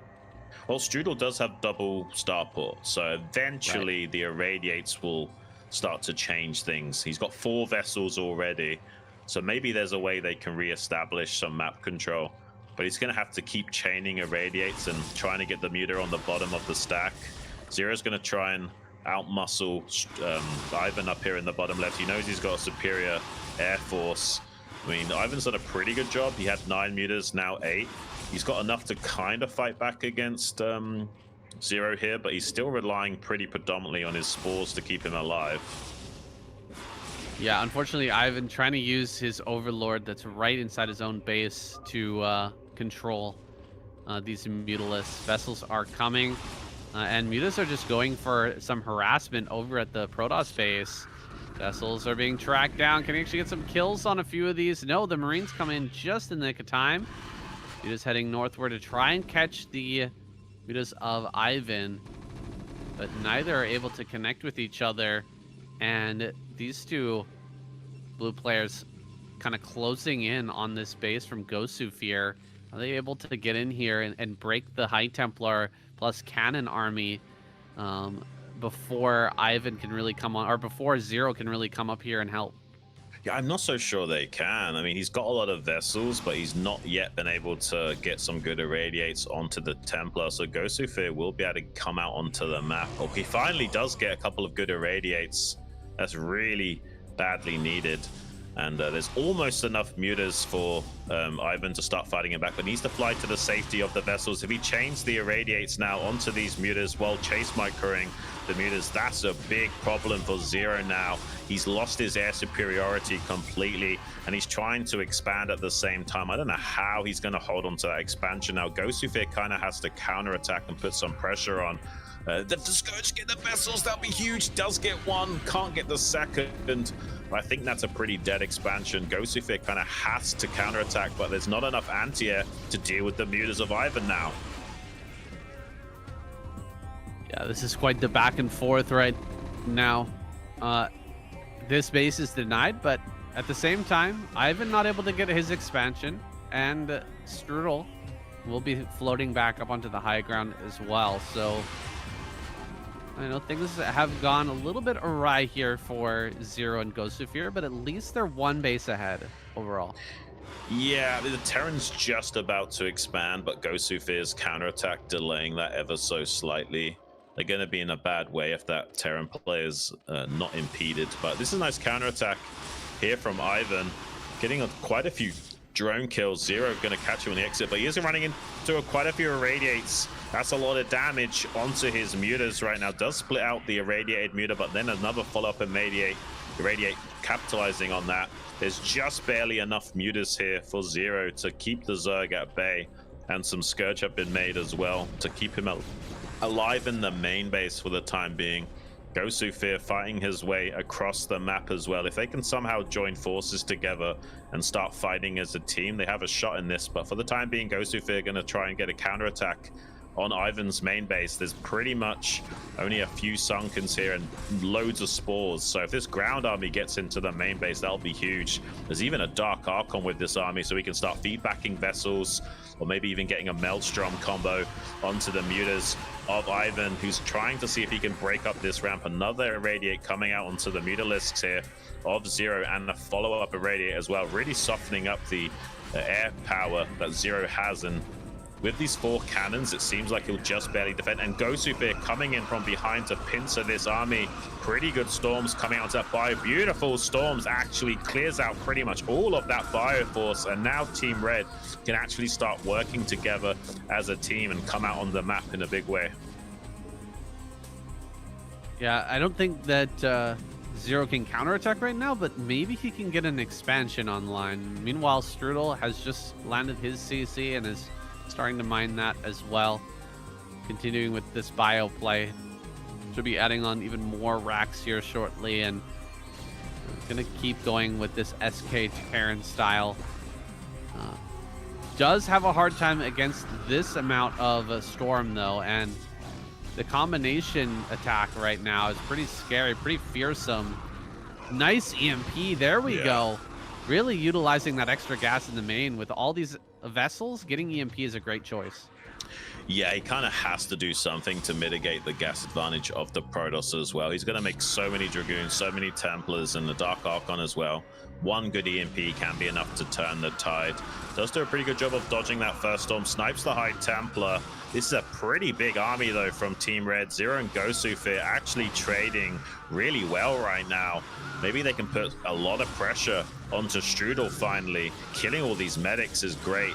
On top of it, I think there's a possibility they actually break the Terran out. There's not enough for Ivan to go on for a counterattack. Zero can defend back at home while this is going online as well. I think that Team Red might have done it. I don't think the Terran can actually hold on to this attack, Sam. Yeah, the writings on the wall here as they break through that natural. Strudel is falling apart. This is so many High Templar the Dragoons and Zealots. Even from the high ground, Marines are not going to be able to hold on. And with no tanks coming online, there's really nothing to stop this army from busting through and getting right up there into the main. Ivan thinking about a counterattack. Maybe he should try to kill Zero while all this is going on. But it's hard to make that choice. He's actually building a hatchery right now, and mutas are on the other side of the map. They're actually over on Ivan's side of the map, so maybe he can get the kill on Zero right here, right now. Still, he'll be pretty far behind the curve when it comes to trying to fight 1 versus 1 against Gosuvir. Yeah, and Zero killed a lot of the vessels that are out on the map. I don't think there's much of a way of defending the Terran's main base. Just one more storm is all it will take to decimate the defenses here of Terran, and he's easily done that. Now Strudel is pretty much dead. He's completely mined out in the main base. On the other side of the field, Zero has lost a lot of drones, but he's got his natural expansion, so as long as he wins the air battle, he's going to be fine. There's about an even count of mutas on either side. There's a +2 armor advantage though for Zero, only +1 armor for Ivan, so Zero is actually winning that fight and forcing him to evacuate. So they're winning on both sides of the field. The Dark Oracle gets surrounded by SCVs, fusion cutters killing that, but it does look like Strudel is essentially dead. He's got a little bit of money banked up, but I don't think you can kill these Dragoons in the main base anymore. And Gosufir now counterattacking Ivan as well. GG is called, and Team Zero and Gosufir gonna be going up to 3-2 in the series. Kind of a crazy match there. I like the ideas though for both squads. Especially Ivan going for a really early economy and then utilizing the double sunken colony to kill the temple quickly. It's too bad it didn't work out for him because of the placement of the spore colony, not allowing him to keep up in the overall Mutalisk count. But it was a good attempt nonetheless. Zero and Gosufir finally combining those two armies, able to overcome Strudel and push in for the win. Strong game there from Zero and Gosufir, giving them the lead now in this series and taking us into what could be the final game, the match point, game number 6 here. Let's get it, guys. Spawning here in the top left on Zerg, Ivan. And over on the right side, his ally in the top right on Terran, Strudel. And they're going to be going up against here on the bottom left side of the field, Gosufir on Protoss. And his ally in the bottom right, Mr. Bombastic himself on Zerg, Zero. And the map is Iron Curtain, so we've got a double 1v1 situation.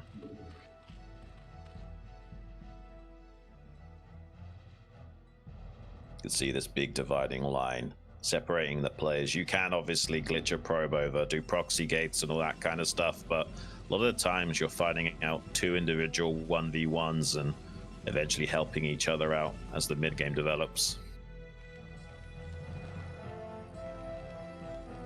It looks like TVZ 1v1 on the bottom side of the map, PVZ on the top of the map, top side of the map. You can do some sneaky tricks like popping a probe over or just building a pylon on one side and building gateways on the other side of the mineral patches to try and give your opponent or give your ally a leg up, but it doesn't look like either player is opting for that type of thing. Like you can do the same sort of thing, right, with SCV, try to hop the SCV over or float a building over. Not the case here for either player.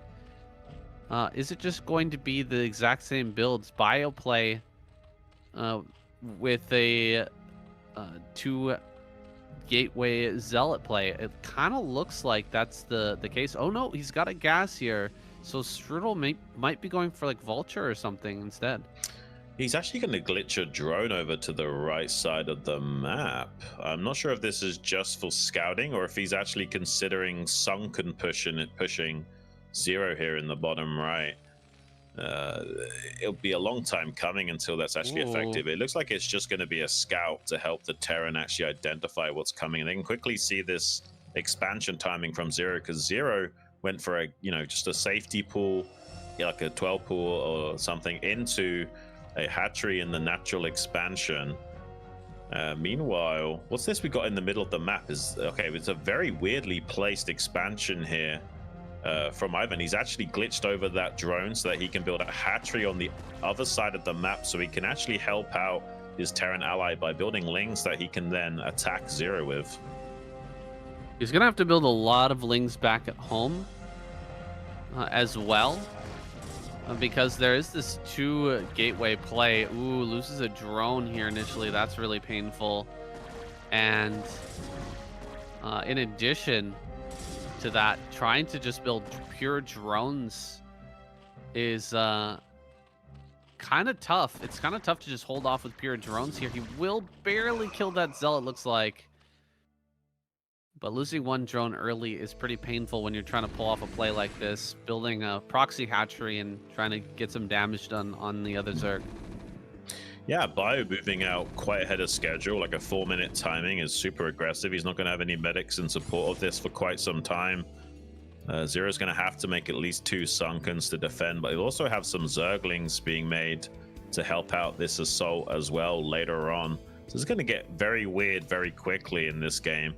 Spire being made in the natural expansion here from Zero, so he has to defend this expansion at all costs. He can't afford to lose this anymore, or that Spire's going to die, and his tech and hopes of winning the game are going to fall through his fingers. The 2 Sunkens will be enough to hold on for now, but once the Terran get more and more bio units and then the Zerglings start to come over to help out, he might be in a lot of trouble. And meanwhile, Gosufir has done quite a lot of damage to the economy of Ivan, but Ivan's now stabilized. Yeah, Ivan's going to start making lings. Wait, drones? He's making drones. Okay, interesting. Is he gonna sunken him up? I don't understand. I genuinely don't, because Zero's gonna be going into Spire, so I'm not sure how this helps him too much. Yeah, where's it? Like there's not really like a boon and gas income here from this base. He can definitely get away with it because Gosufir would never expect it, but there's a reason why you wouldn't expect to play like this. It's kind of out to lunch here. Yeah. And so, I mean, Ivan just going to be mining some extra minerals for who knows what reason.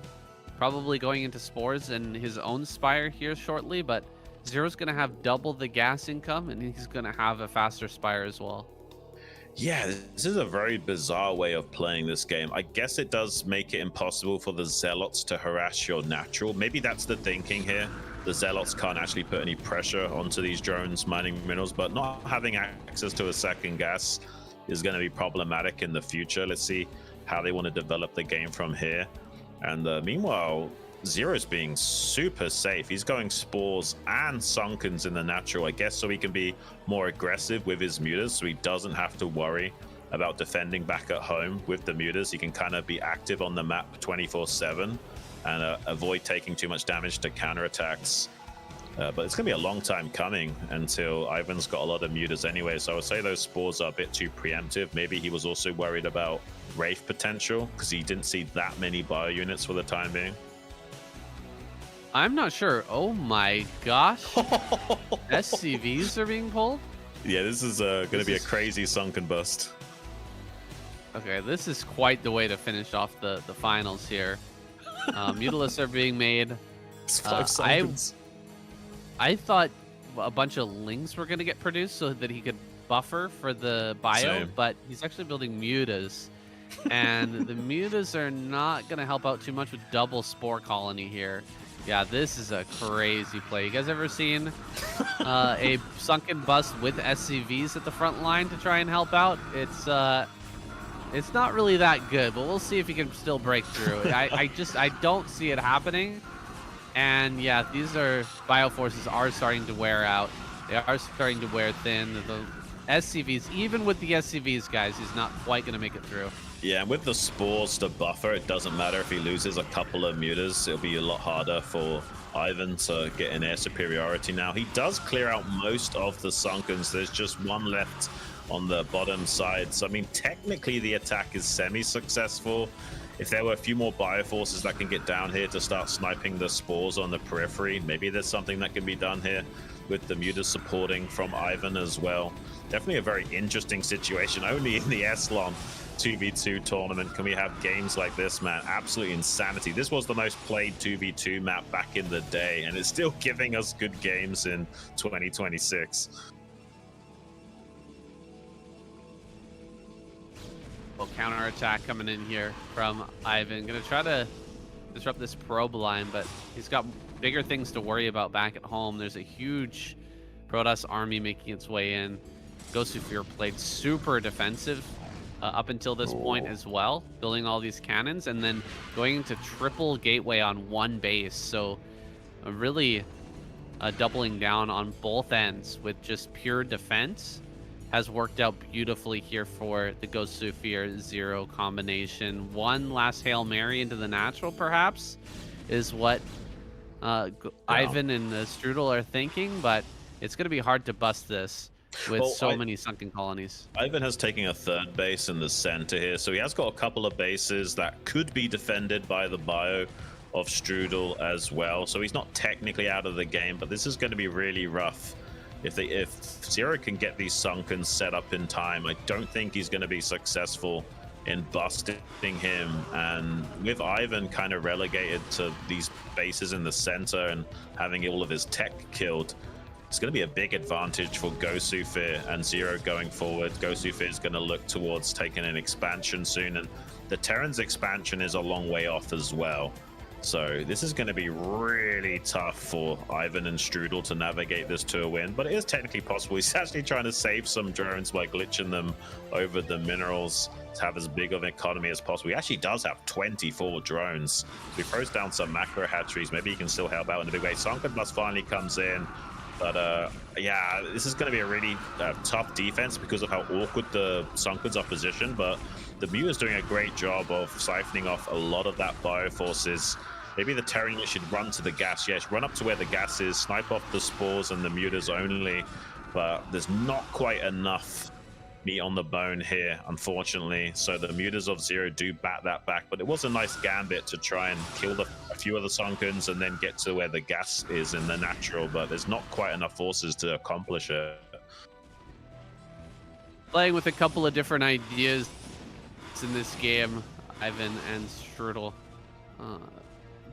tried to do something pretty creative here in our final match, but seems like it hasn't really worked out. Indeed, it will be the final match here. Game number 5 is going to be taken by Ghostufir and Zero, and they're going to take that championship SLON prize. Very well deserved here with the strategies that they brought forth today, playing very solid as a team and kind of covering each other here at the end. Honestly, they played pretty fantastically all tournament long. There was one game a long time ago where Ghostufir kind of made some big blunders and let Zero down, but besides that, they played pretty fantastically throughout the entire tournament. Kind of got to take your hat off to them. I mean, Strudel's down to now 9 SCVs. There's not a whole lot they've got in this game, and the Dragoons of Ghostufir can even assault the drone lines of Ivan across the other side of the map. So I think this game is just about over. Maybe they'll have one last hoorah of trying to break this sunken line of Zero, but I don't think it's going to be successful. I think that now Ghostufir is too big that even if they did somehow kill this expansion of Zero, this elevator army is going to wipe the floor with the blue team. Yeah, it's a good move to just bring these Dragons over to assist. They know what the potential win condition is here for the blue squad. They have to kill Zero and take over this right-hand side of the map, but it's not going to be allowed. It's not going to happen. GG is called, and these two tap out. GG, guys. That's the end of the SLON tournament. Zero and Ghostufir are your champions. Really well deserved. Are we still doing post-game interviews, Zero? Is Ghostufir going to show up, or do you want to just talk for your team as a solo competitor? Okay, so if you want, I can answer some questions. I don't know if we have Ghostufir. Let me just PM him quickly. Okay. But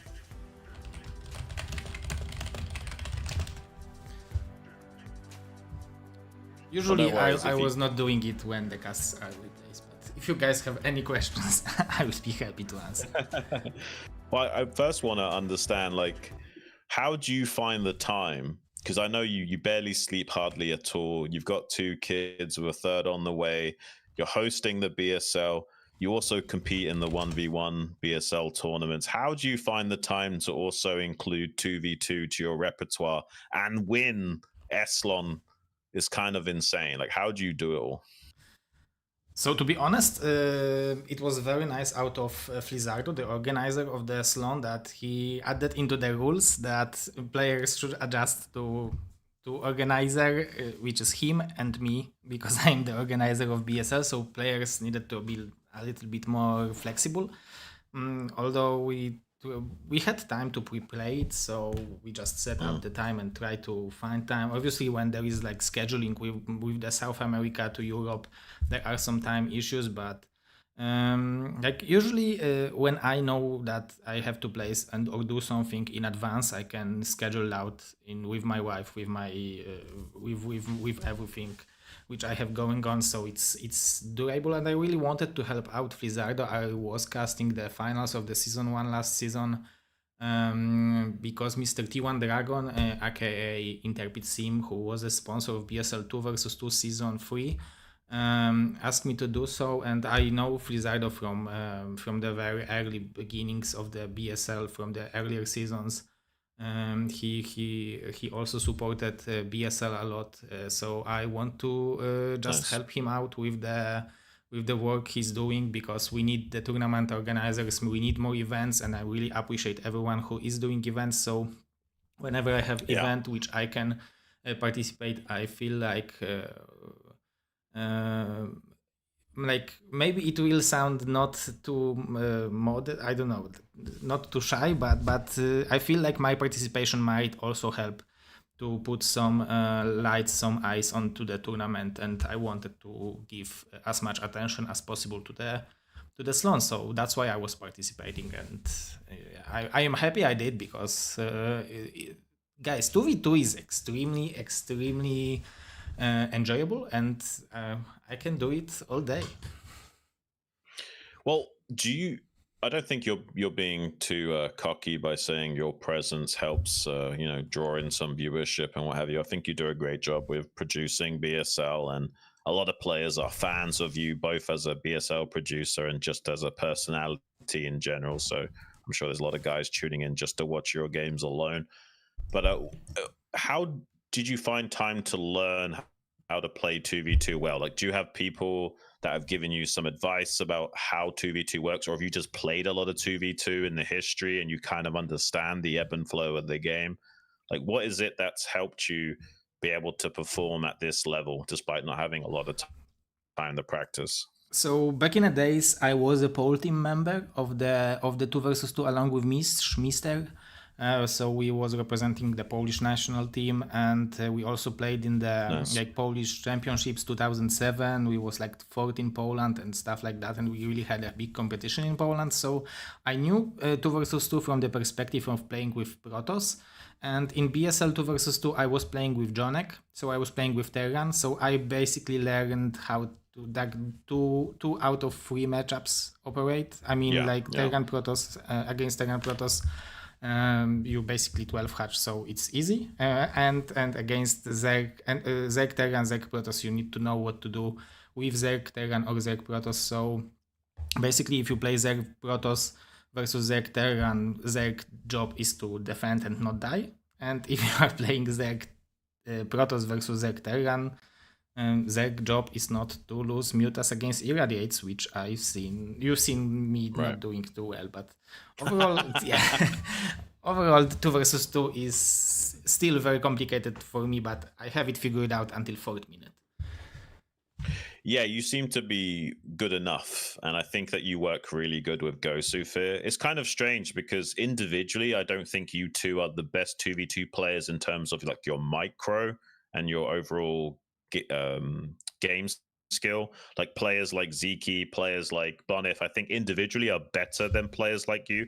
But as a team working in conjunction with someone like Gosufir, who also kind of understands what needs to be done when, you seem to shine quite brightly when playing 2v2. So I hope that we get to see you play more in these events in the future. I'm sure a lot of the guys appreciate what you do for the community and the scene as a whole. StarCraft's a very tight-knit scene, and it's great that we got people like you and Flizzardo hosting this event to kind of keep StarCraft in the spotlight and having more great events like this. I think 2v2 is a kind of underappreciated side of StarCraft. There's a lot of guys playing 2v2 on Shield Battery, but we rarely actually get to see those games. So thank you so much for participating, both as a producer and a player. I hope we get to see a lot more from you. Sayan, do you have anything you want to add or ask? I think this is a great tournament, man. This is a lot of fun. Shout out to Flizzardo. I'm sure he's in the chat right now. I just want to know more about the strategy, man. Has 2v2 changed a lot since you played it back in the day, Zero? I guess it changed, but I didn't have that good of an understanding of it back in the days. Back in the days, it was like just survive, or you kill him and I kill him. It was basically our strategy as 1 versus 1 players in 2 versus 2 back in the days. Now it's like if you are not cooperating with your ally, it's problematic. And I will refer to what Shan said also, that I cooperated with Gosufir very well. He was actually a very good ally, and I got lucky that I got Protoss as an ally, because B rank Protoss can operate much better than B rank Zerg in 2 versus 2. Because like if you play 3 versus 3, if you have Protoss, you need 45 APM and just able to produce zealots. And 2 versus 2 is obviously much more complicated, but Gosufir had all the knowledge. He basically knew more than I did about 2 versus 2, about the strategies, openings, what we should do, how we should react, and stuff like that. So I just got to be honest, I just got two good allies. So tournament was set up from the beginning. No, it was a joke, guys. But one thing I would like to add about how 2v2 has evolved, like way back in the early days of Pro League, there was a lot less dynamic range of play from the Zergs. Like it was almost exclusively 9-pool speed into 1 hatch muta, more or less every single game, and the Zerg was only ever playing a supporting role. Whereas now in modern 2v2, the Zergs have kind of understood what they can get away with and what they can't, so they can kind of expand their repertoire, so to speak. Pretty cool. It's probably hard to find strong 2v2 players, replays to study and like learn about how to play 2v2 at the highest level. But it's pretty awesome that we have players like Scan and Sziky who are gonna be playing this show match coming up here, because I'm sure we're gonna see some very high level play from them soon. Oh yeah, absolutely. Well, guys, why don't we go to like a very quick 1-2 minute break, run to the bathroom, grab some water, grab some fruit, do whatever you got to do, and we're going to be coming right back here in literally like 2 minutes or less to bring you that SLON closing show match. Sziky and Scan going up against Marwin and Gambit. It's going to be some very high level exciting stuff. Don't go anywhere.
This is no ordinary match. This is the SLON tournament. Only the fearless will rise.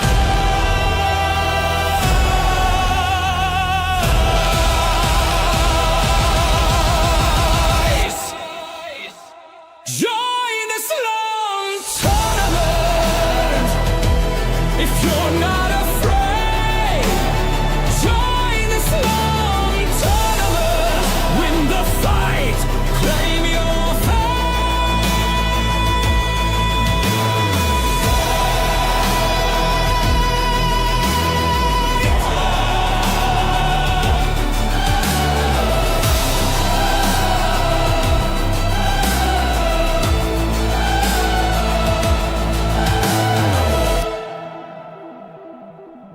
The abyss is calling.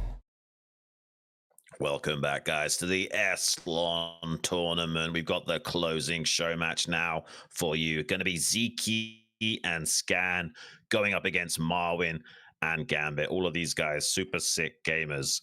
We're ready for game number 1. It's going to be Fighting Spirit. Let's get it on.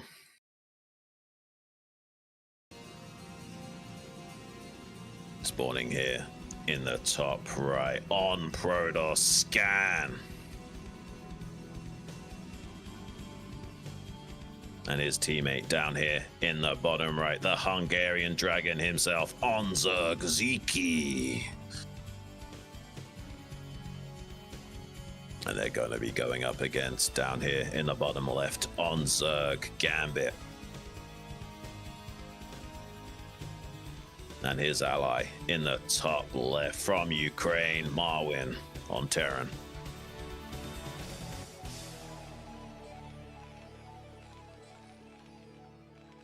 All right, Gambit is the Zerg. Gambit, the Korean Zerg player over here in the bottom left. I'm just trying to remind myself, guys. As soon as I see that name in Gambit, I just think about Magic Mike in Deadpool. If you guys remember what he played Gambit. Anyway, that's the first thing that comes to my mind. Deadpool 2. Oh, excuse me, Deadpool versus Wolverine. Great movie, by the way. Yeah, I really liked that movie. It was better than I expected it to be, honestly. And if you guys are into the comics, they've got a pretty hilarious dynamic duo going on where they kind of have a love-hate relationship, sort of. Or it's more like Deadpool loving Wolverine and Wolverine hating Deadpool. But let's get right into the game. I haven't seen a lot of 2v2 on Fighting Spirit in so many years. I'm kind of curious how this is going to pan out. Very short rush distances on Fighting Spirit. A lot shorter than pretty much any other map that we have in the modern map pool. Looks like we've got a quick 2-gate here from Scan in the top right. Very quick pull gas from Sziky as well.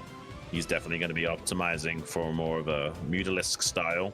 Don't expect anything less from him. He's not really one of these Zergs that wants to flood Lings off 2 hatcheries. He wants to kind of play a little bit how Zero was playing and optimize for that layer timing every time, whereas Gambit, taking a hatchery on the ramp, going to be going for a more macro-centric style. We'll probably have to eventually make spores as well. It's a little bit harder if you've got to cover 2 locations with spores with the hatchery on the ramp. And Terran player Marwin going for that bio build right off the bat. Yeah, this is pretty typical what you'll see in 2v2. The Zerg with the Terran ally trying to hold the ramp, trying to get a sunken colony up here on the ramp as quickly as possible to defend the Zerg Protoss combination. Luckily for him, Protoss is cross map, so it has a bit longer of a rush distance. That makes things a little easier here. But yeah, as for Fighting Spirit, you'll see. Just go to the US West server. Go check out the games. There's still people playing on Fighting Spirit in 2v2 to this day. They've been doing it for 20 years.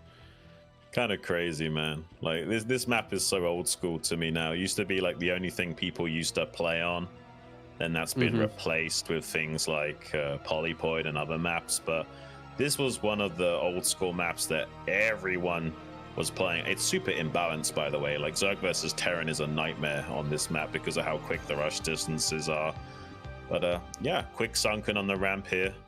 from Gambit. Expect nothing less. It's going to make it impossible to actually contain the Zerg with Zealots as well. A very early move out from the Marines to try and check to see if there's anything containing him. And he sees there's some Lings here from Sziky, kind of stopping him from being able to come out with a few Naked Marines early. So he's going to have to wait for a little bit of time. That's what you'll see happen a lot, where you can't actually get out on the map right away. But Scan has identified that this is going to be a very quick 4-minute 20 medic timing, which is pretty much a traditional medic timing off of one base if you're going for 2 racks. And he wants to see, get some vision with the eggs, with the Overlord, to see how many Lings are being made by Gambit here, to know what he needs to do in response. You can see a bit of a theme here with the Protoss player adding cannons to the high ground. This is for this bio push that's coming soon. He'll definitely need those cannons on high ground to hold that back. Nothing stronger than bio in the early game. Bio is kind of dominant with medics and stim, even against Lings or as early Zealots. Bio kind of reigns supreme as long as it's tucked together and, you know, potentially combined with other forces of its allies. So with the Lings here together with the bio, basically nothing can stop this. You need cannons to hold on against it, because just purely producing Zealots and Lings, Zealots and Lings are just never going to be able to fight this head to head. Sometimes at the high level, you'll see a very minimum amount of cannons. They'll try and trade off units ahead of time so they can get away with like 2 instead of 3 cannons or what have you. A bit of a counterattack from Sziky, actually trying to punish the Terran. Has a very low amount of bio forces here. He tries to break through the depot, but not able to do so. Just barely enough DPS to hold on. Going to be relegated to trying to snipe the Overlord before it can get into a detection position for later, but actually does manage to save that Overlord. Gambit having 3 spores online, 1 at the hatchery on the ramp. There's finally that 3rd cannon coming on the ramp now. He's managed to delay making that for quite some time. So Scan is actually quite optimized with his build order. He definitely has quite a high level of knowledge in this game, and that's helped him squeeze out a very quick robo. Yeah, this is a pretty sneaky play from Sziky, right? He tried to get up here with some Lings, kill 1 Marine, and then slip by into the main. But I think he targeted the wrong Marine, and there was just enough healing factor from that medic to keep the Marine alive there anyway. If he managed to get some Lings into the main, it could have been pretty annoying. You know, kill a couple of more SCVs when we get on top of the Marines as they're popping out, but wasn't quite able to do so. 2 drones were headed up to top left. Where were those drones headed here for Gambit?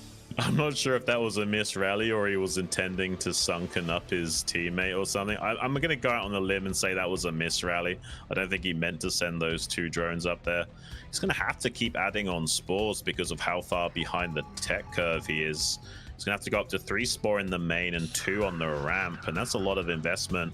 Actually, Scan hasn't got any leg enhancements on these L's for quite some time, so Marines do force a bit of a bad trade from Scan. Kills 2 of those off. There is a Reaver on the way with cannons on the high ground. He might just barely be okay against this timing, but he kind of needs to rely on Sziky to help him out before this Reaver's ready. V1 It's is one is sub here for 20 soon. months. Sziky coming in from the flank here, gonna try and dive on top of some of these Marines. As long as he kills the Marines, he should be okay. As long as the Marines are not allowed up this ramp, he should be all right. This 1 cannon hanging on with 10 HP is actually going to be the clincher here, saving him and allowing Sziky to take this fight, killing off all the Marines, and the medics will also go down. Yeah, this is really well done from Sziky and Scan. Like, they're hanging on by a thread in terms of what they're making to defend this critical junction. Scan trying to be a bit cheeky and take a quick base at the 3 o'clock. It does get scouted by a Zergling. I think he's got a shuttle and a Reaver that is somewhere moving out, maybe towards the center of the map. I'm not sure if that's going all the way cross-map to the Zerg. Yeah, it's going to go cross-map to the Zerg at this rate, with Sziky helping control in the sky. That way he can put pressure onto these spores and slowly open up this position for Sziky to have a field day with the mutas. It's going to be really tough for Gambit to actually defend against this. Yeah, this is very cheeky, sneaky play here. getting in with the Reaver now. Like, all the setup in the world is not going to save you from this, because the Mutas will defend the Reaver perfectly against Lings, and the Reaver will just eventually take out both of these spore colonies. He's trying to hit both. Looks like he's managed to get the angle on it now to hit both of these spores so that he can open up a angle on that Spire, and he's going to be able to get that Spire here soon. Sziky diving in just to get the ball rolling here so that he can quickly go ahead and take out this Spire. Very good shots here from the Reaver, and excellent defense by Sziky to keep all this Reaver alive during this fight. Nice micro against the Scourge as well, taking some extra damage on the Reaver, but still keeping the Marines back here. Really, really well played by the blue squad. Just keeping that shuttle alive for so long as well. Really good juggling here, and even these Mutas are not going to be able to jump on top of that Reaver. Dude, this is such a nice technical takedown by Scan and Sziky. This is some really high-level 2v stuff that we're seeing. Like, because they defended with the bare minimal, he was able to squeeze out this tech and get the Reaver at very fast timing that is pretty impossible for Marwin and Gambit to shut that down. And that all just comes down to a really optimized build order and delaying making additional cannons for as long as possible, and defending with the absolute minimum is what we expect at the highest level of 2v2. And that looked like a really convincing win for Sziky and Scan, man. I hope this show match isn't going to be too one-sided, but it looked like it might be. The classic 10 Mutalisk, 1 Reaver timing. Perfect 2v2. I mean, those are the type of things that if you haven't been playing 2v2 for a really long time, you just never seen that type of timing before, can absolutely just tear you apart. But we're ready to jump into this next one, guys. Game number 2, let's get it. Spawning here in the top right, the Hungarian Dragon on Zerg, Sziky, and his ally. Cross map in the bottom left on Protoss, the pro gamer Scan. And they're going to be facing off against here in the top left on Terran, Marwin. And his ally in the bottom right on Zerg, Gambit. And the map, Polypoid. We could be seeing a really similar game here. With a lot of the stuff going the same way. You know, hatchery at the ramp, early sunken defense into, you know, the bio coming out, and cannons on high ground. But if they try to go for that Reaver play again, what would be the counter that we could see from the red team? The Terran could go 2-port Wraith. That's definitely an option. That could help shut down anything like the Reaver Muta play from Sziky and Scan. I'm not sure if Marwin favors going for tech-based Terran plays, or if he's confident enough with his micro to make that pan out. But there's definitely options here to mix it up. But yeah, I mean, no matter what happens, Scan and Sziky are going to adjust on the fly. Like, Scan mainly went for that build because it was a bio-based play from the Terran. So if Marwin mixes it up this time and opens up with a quick gas, we'll probably be seeing something different. But it does look like it's going to be that bio play yet again.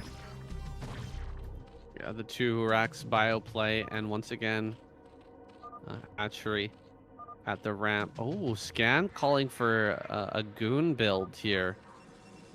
And so we are going to see a bit of a mix-up from Scan. He still might open the same way, but... Oh, no, he actually throws down the Cybernetics Core immediately. That's interesting. What do you think prompted this? Yeah, I'm not so sure, honestly. It might just be because he sees one hatch lair, so he knows that there's not going to be enough mass links to punish the fast Dragoons. That would be my interpretation of what we're seeing. Getting the quick scout on the Zerg, seeing that there's no quick second hatchery, might be able to get away with just going straight into Dragoon play if there's not a lot of Zerglings and he's just trying to defend and go for a Spire timing. But that does mean that this allows Sziky to go Massling to put on pressure, and the Dragoons will act like siege tanks and gradually whittle away at the Zerg here in the bottom right. He can push creeps to his ramp though. That's going to help out a lot against something like a Dragoon burst timing. So I like this here from Gambit, getting these sunken colonies pushed towards that ramp. It'll make it a lot harder for Scan to punish him later on. Yeah, I wonder if that's a kind of a misread from Scan, thinking that he wasn't going to be able to push sunken colonies because he didn't have the extra hatchery. But the creep is so close here. I doubt that's the case. He must have another plan for this. Gambit, though, has a very nice position here to go directly into mutas, and there's no hint of mutalist play over here from Sziky. He's going to be relying majority on lings in this game. Yeah, he'll have to make spores as well eventually. So it'll be predominantly just pure mass Lingoon. And they're going to choose a target. They don't have to break the Zerg. They could go after the Terran. I mean, Dragoons are pretty good against Bio as well. So they could just keep tabs on the Zerg and eventually go for a bust timing. But Dragoons are not so good against Mutalisks, man. So they're going to have to do some damage early with the Lingoon combo to put themselves into an advantageous position going forward, or Gambit's going to have a field day when he finally gets into a big flock of mutas. This Overlord is key. It's allowing Scan and Sziky to see up on that high ground so that the goons can try to push this down. There's not going to be a range upgrade here immediately for Marwin, so he might end up taking a lot of damage. It's possible that they can push him down here. He hasn't started a bunker just yet, so that could be a bit of a problem. Lots of sunken colonies being made right now in the bottom right here for Gambit. They've actually changed their idea. Gonna go ahead and push in on Gambit, but that's so many sunken. 4 sunken colonies is a lot to deal with. All in. All right, Scan is making the call. They're just gonna go for it. I think he needs 4 Sunkens because of how many Lings are going to join up with these Dragoons. This is really smart from Gambit to preempt this. And yeah, the Sziky and Scan are pretty all in on breaking the Zerg, but with the 4 Sunkens, going to be super tough to be able to accomplish that. He can also bring some drones to glitch out the ramp if they actually commit to that. They're going to have to abandon that all-in attempt and kind of go back to the drawing board on what they want to do next. And this is going to be really tough, man. I mean, Lingoon is not going to fare so well, not only because of the bio trading reasonably well initially, but the mutas coming online. He has to kill all of these bio forces off now. It's a bit of an overstep from Marwin to try and come out onto the map this early on before maybe having a fireback to help deal with all those lings. And a counterattack from Gambit in the main base of Scan, picking away at the probes without many Dragoons to respond to that, makes Scan lose a lot of mining time. Yeah, it's a little bit scary here for Marwin. He's not building a bunker right now, which is a little bit crazy. I think that a bunker would be a great idea. I guess with just 3 racks production and holding the high ground, maybe he can live. Man, a bunker really would have been nice in a situation like this, but he's going to pull the SCVs, and he's got some support from the mutas, so I guess he's going to hold for now. In fact, both these other 2 Dragoons are going to end up falling, and yeah, this will be a fine hold here for Marwin. It just was a little bit crazy not to build that bunker. He's going to go ahead and get it now, though. Yeah, you can see like the players take a lot of liberties in high-level 2v2. You'll either see one player defending heavily with static defense, and some players trying to get away with absolutely nothing or the bare minimal.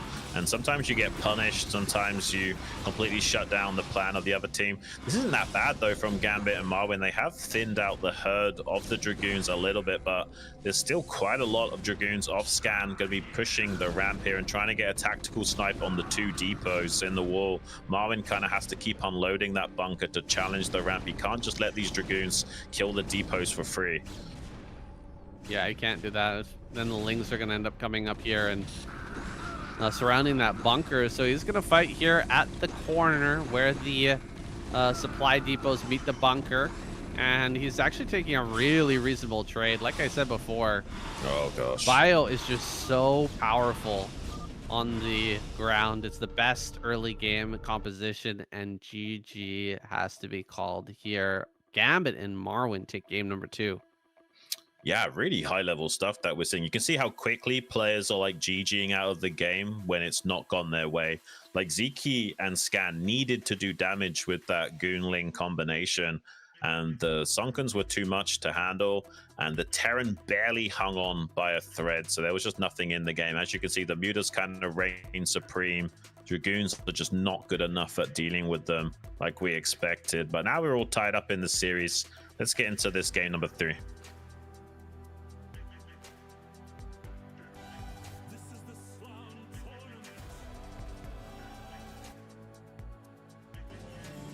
Spawning here in the top left on Protoss Scan. And his ally in the top right, the Hungarian Dragon on Zerg Sziky. And they're going to be facing off down here in the bottom right on Terran Marwin. And his ally in the bottom left on Zerg Gambit. Top versus bottom scenario. Excellent. Some great games so far. You're really getting a sense for what high level 2v2 play looks like in these games. It can be so technical, and once the players really understand how to hold on against everything and what to do in every given situation, the strategic aspect of the game really starts to shine. The 2v2 strategy is so intricate and interesting. Yeah, I'm curious what players are going to go for now. I feel like you don't want Sziky on mass ling. I think he does better if you do get him into a more tech-based play, going for, you know, an early gas straight into mutas, and it does seem like he's doing that this time around. And maybe Scan going to help let him play. Ooh, a gas steal from Scan. That's super annoying for Gambit here. He's not only going to have no access to ling speed, but also really slows down the tech timings to give a massive advantage for Sziky in their superiority. Let's see what the Terran wants to do. Probably just going to be a bio-based play. There's that second barracks. Yeah, just the 2 racks here. Gonna let that gas finish. Wow. All right. He's really cutting off the gas supply for Gambit in this game. It's going to take him a long time to get rid of that gas and actually get his lair online. And so he's trying to build a hatchery on the ramp here, but a good block actually slowed that down by a lot. So Gambit really being messed with here in the early game by Scan. Can Sziky take advantage? He's getting a very quick lair because of this. Terran's going to scout it soon. A 2 gate here from Scan, so we can put on a little bit of pressure.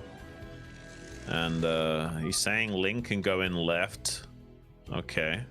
He's saying that the wall in of the Terran here is not a full wall in. There's a gap for the Lings to get in. I'm not so sure. There's a doodad there. It's hard to say. The barracks is not that wide on the left-hand side.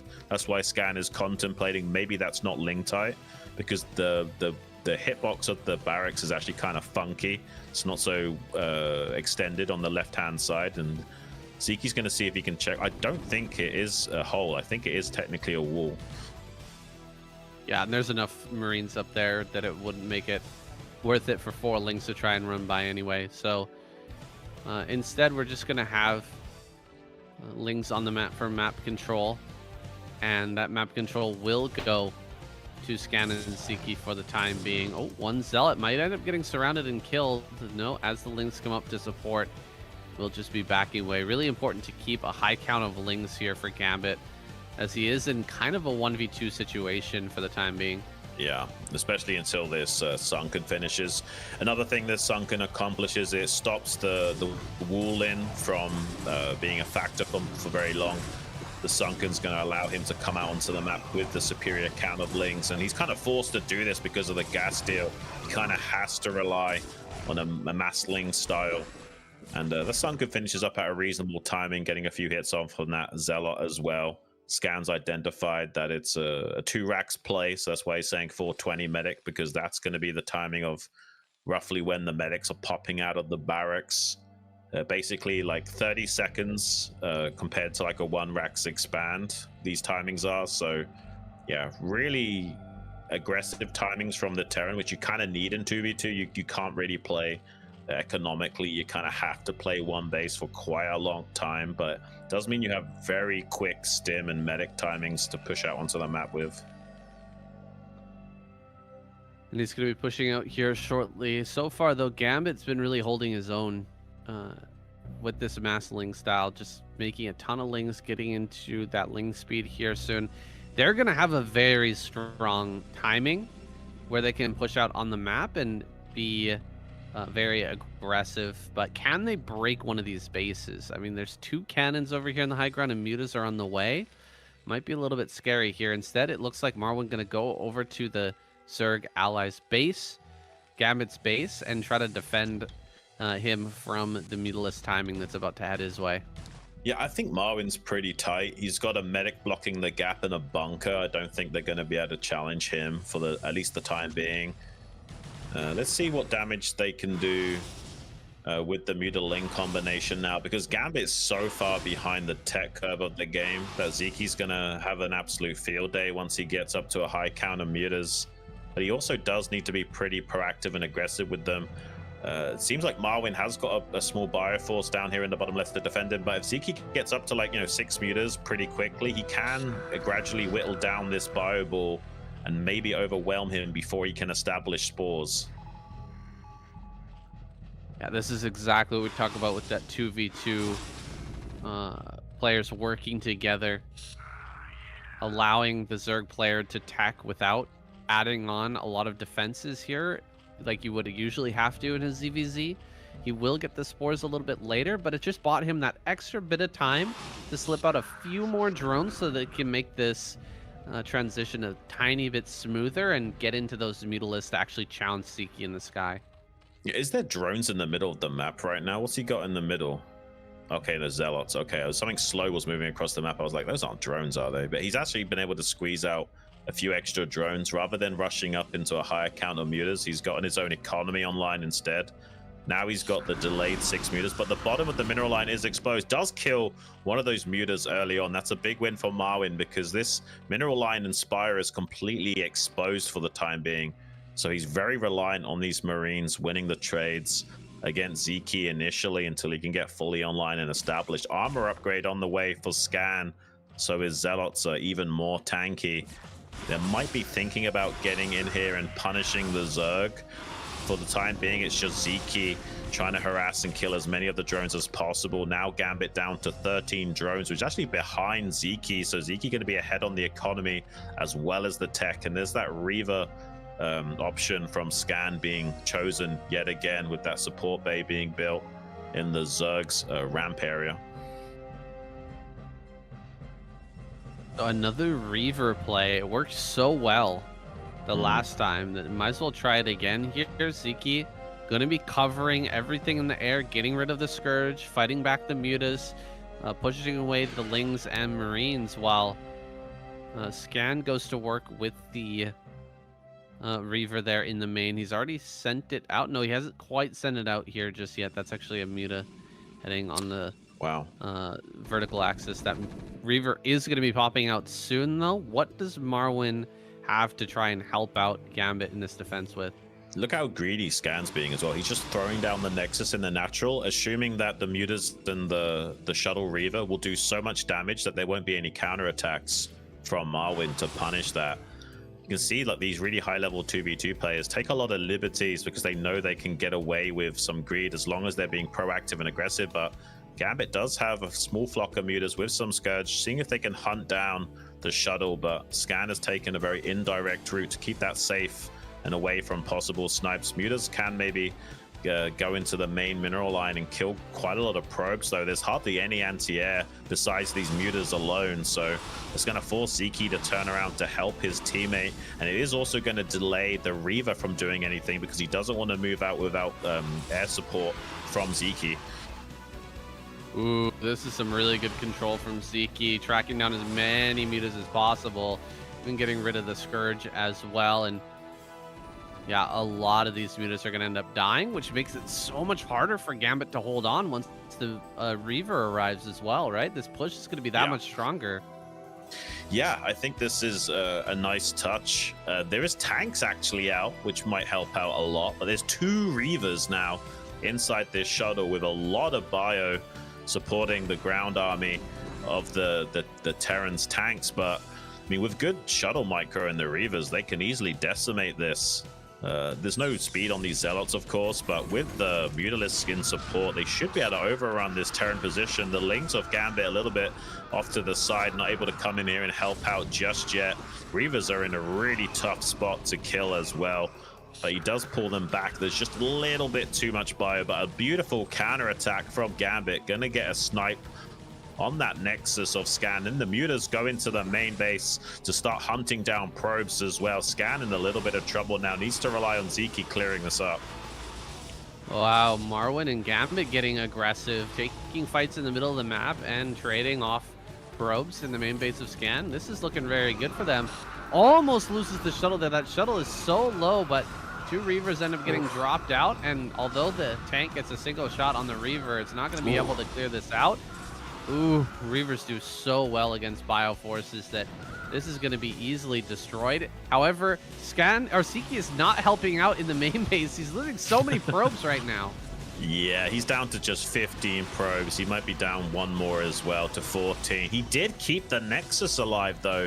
That Nexus is super low. I'm so surprised it didn't actually die, man.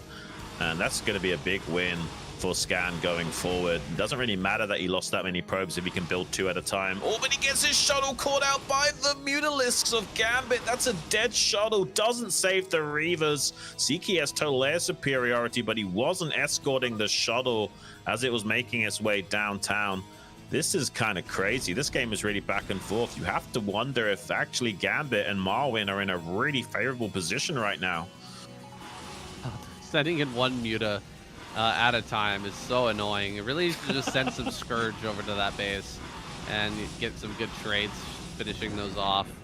Unfortunately, though, another couple of Mutas fly in, and they're just going to continue to just be super annoying. Okay, here we go. That Nexus finally does go down and pushes Scan back onto 1 base. It's looking bad for the blue squad, but maybe they can bring it back. Oh man, this attack though is looking so scary. Siege tanks shoving into that natural. Those are some great hits though from the Reaver, splattering a lot of these Marines. Can he hold?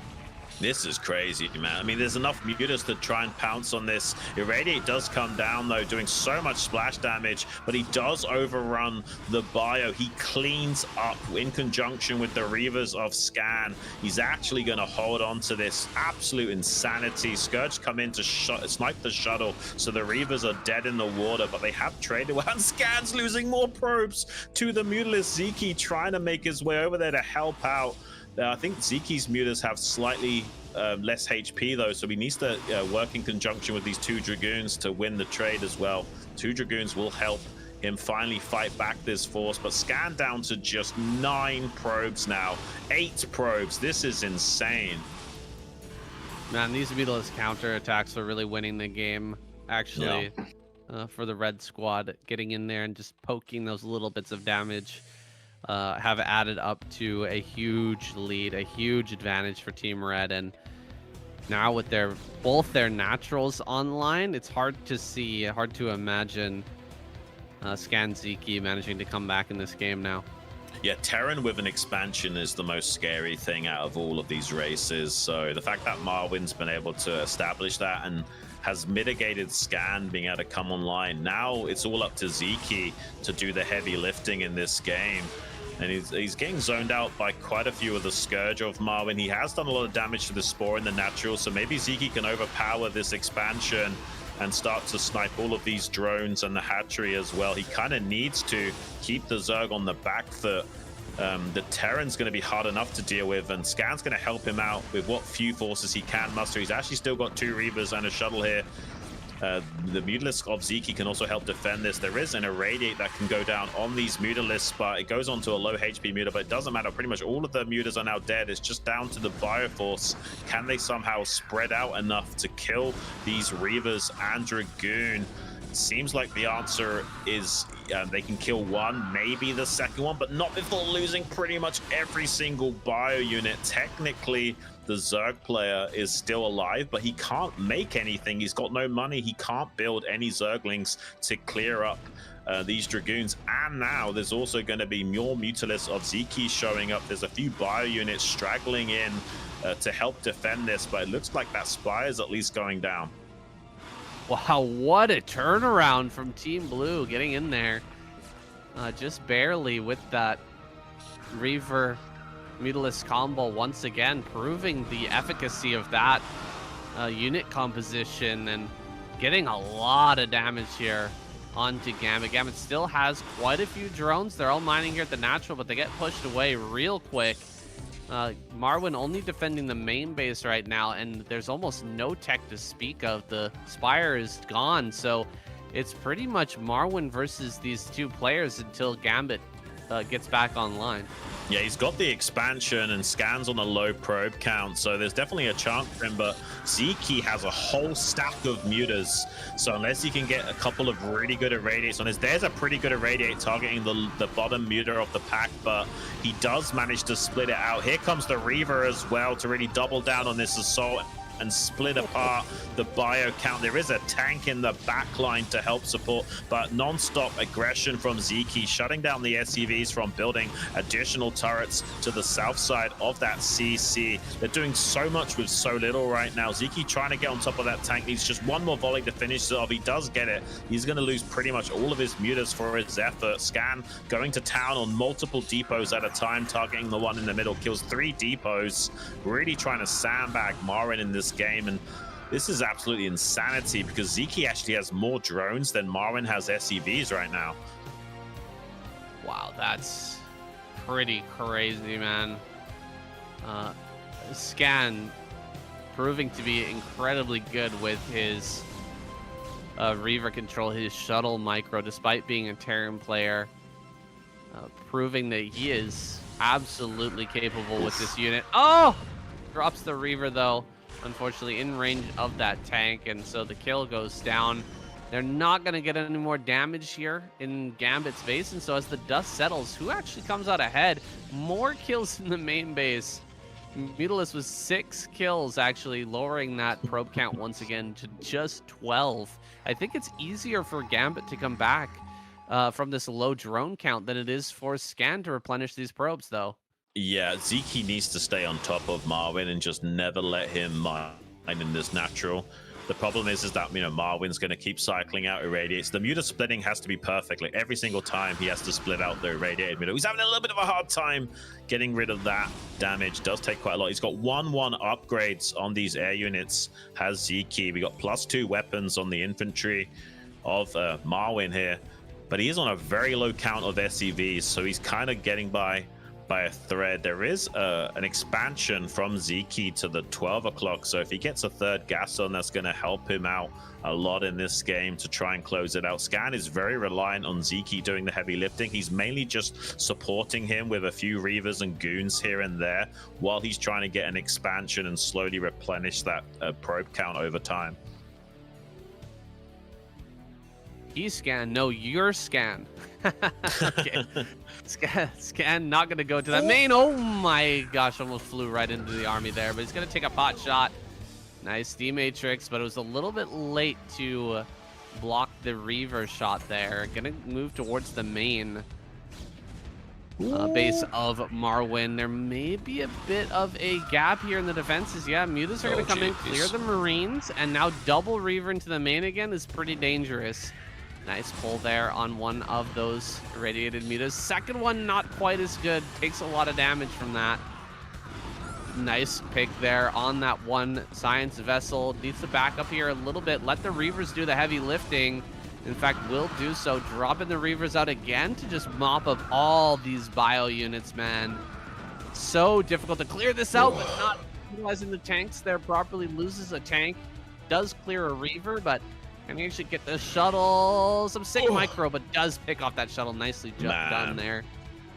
This is a seriously sick 2v2. Marwin having a hard time keeping up with the economic curve of this game, and the longer it goes on, Scan's going to finally claw his way back in, and lurkers from Sziky to try and get the kill move here on Marwin. 3 tanks on the high ground is going to be the main line of defense. The natural's going to be blown apart pretty quickly. Luckily, there's a bunker here to thin out the herd off those lurkers. He does try and get a lurker borrowed behind the mineral line, but it was still in range of the bunker. All the tanks have gone down to the on the high ground, though.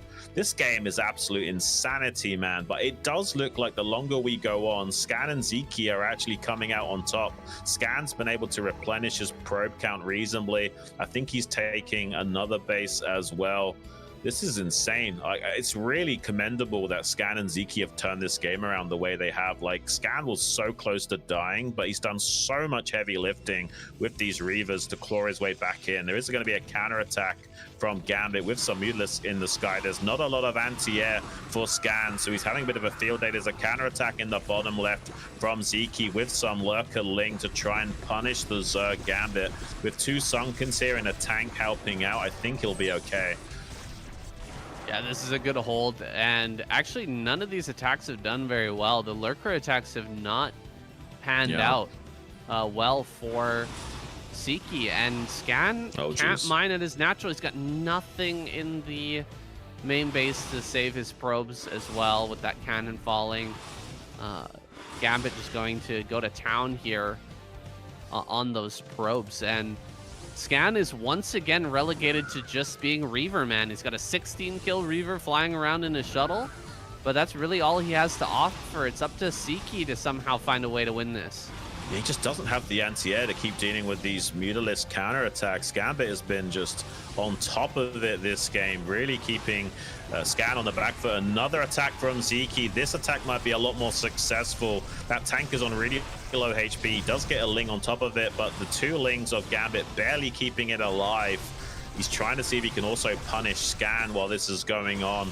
Tank is doing so much DPS. D-Matrix Marine ready to bust with the bio to that 12 o'clock position. I think he is going to get the kill move, and his +3 weapons are online for these infantry. So the Marines have so much DPS potential, but Scan is having a hard time mining at all right now.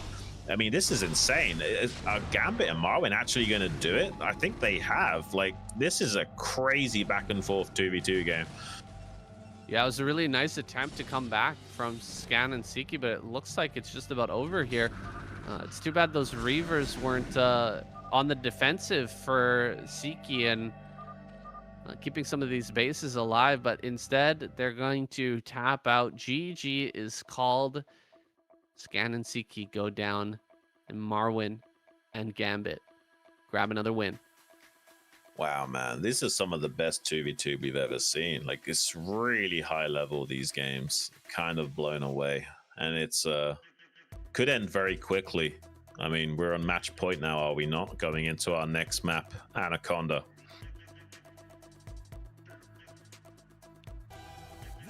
I think you're correct there. Gambit, Marwin combo proving to be quite deadly. Really got to hand it to Gambit in that last game.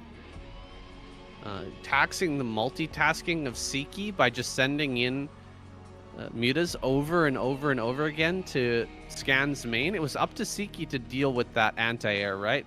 Yeah. Scan was all in with Reavers. He was doing the ground duty there with the Reavers, but he needed Sziky to keep up with Gambit and take care of that Mutalisk threat. He just wasn't quite able to match up, and they ended up taking the win there by just holding on to the rapid counterattacks of Sziky and Scan. Well, very quick player introductions we got here. Spawning in the top left, Gambit on Zerg. His teammate, top right on Terran, Marwin. And they're going to be facing off down here in the bottom right on Protoss, Scan. And his ally in the bottom left, the Hungarian Dragon, Sziky. Yeah, really good attempt for them to try and come back in that last game. Looked really close despite having such a low economy.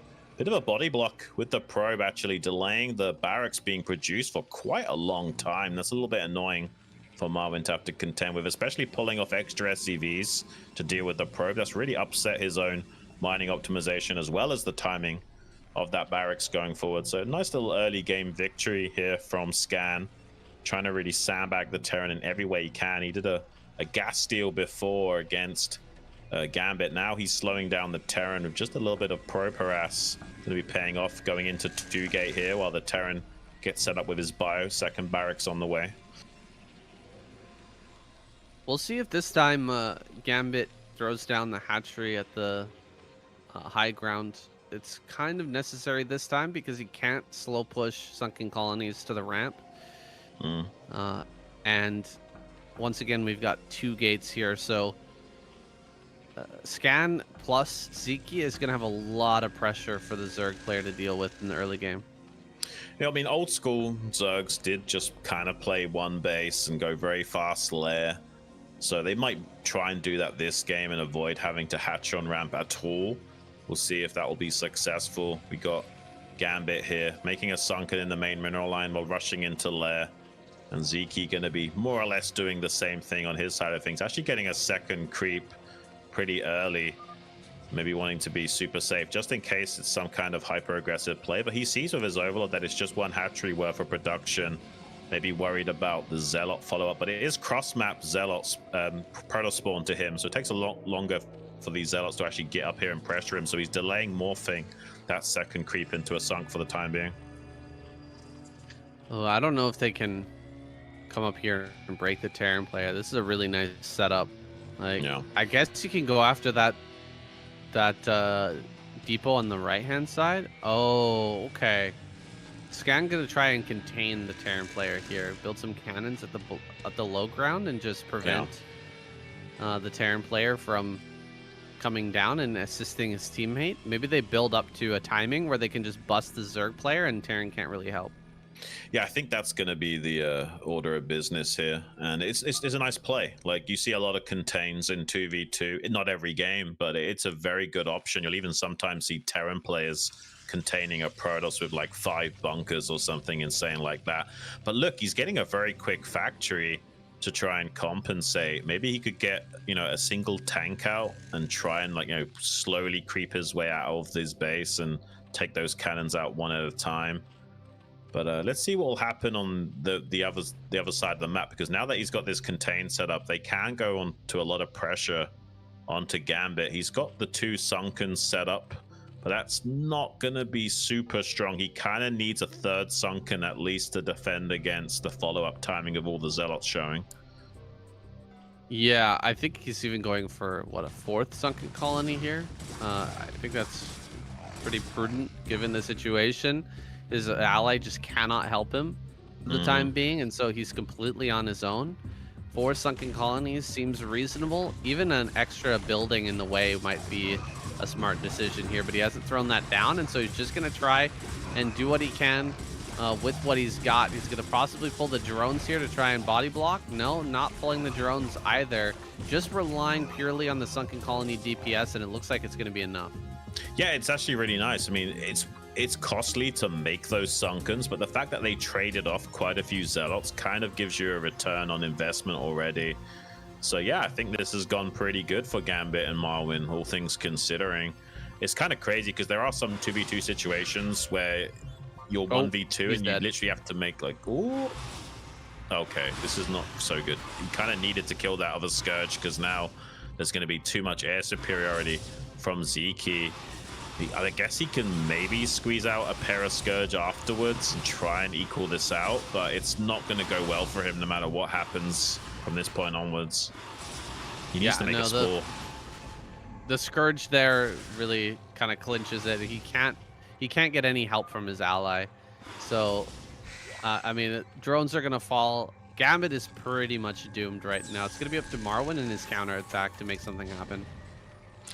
Yeah, the siege mode is super quick. Like we expected him to just make one single tank to bust out of this contain. I mean, maybe the Terran can turn this around if he can quickly chew through the defensive line of these cannons, but the mutas are looking to see if they can get an angle where they can snipe this tank. Bio has to be super careful how it positions in such a way that it can avoid cannon shots as well as protecting the tank. He's got an SCV repairing it, which is a nice touch. Kills the muta there as well. Pretty well done here from Marwin to keep this tank alive and trade off a few of these mutas.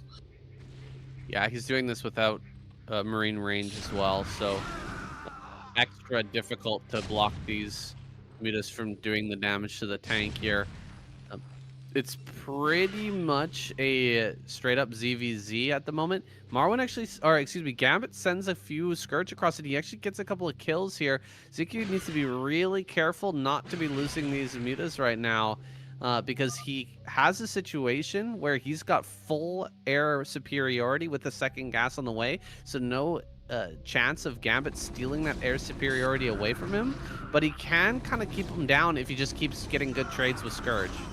Oh, this could be a really good trade for Sziky and Scan, getting on top of these Marines with the slow Zealots.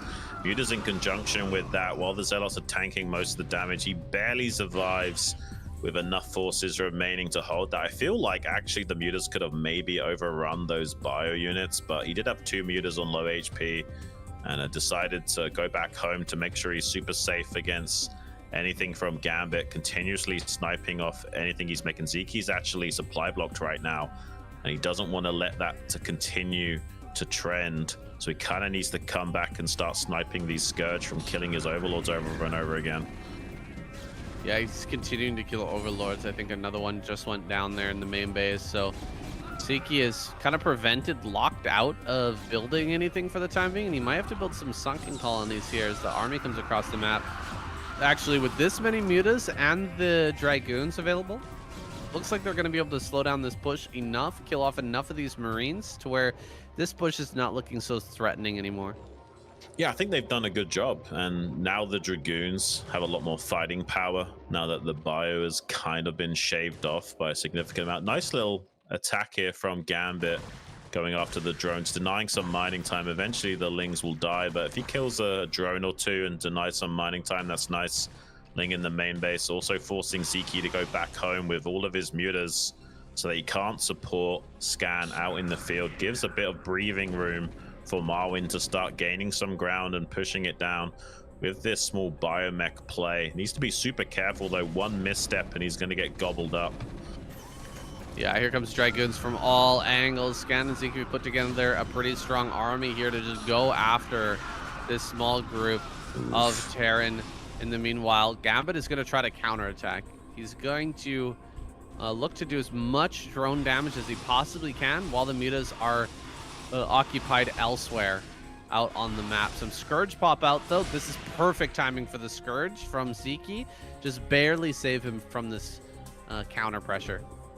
Yeah, not bad at all. I mean, Gambit's only on 8 drones, man. So, and the optimization is really terrible. Like, look at how the drones are mining minerals. Like, it's really tough for him to get much economy going. It's actually going to be hard for him to spend that gas and make Mutalisk. He's trying to squeeze out an extra drone to help out with this issue, but I'm not sure it's going to matter. With the Dragoons coming in to snipe that sunken on the south side, he can then kill the lair outside of the range of those other 2 sunken colonies, man.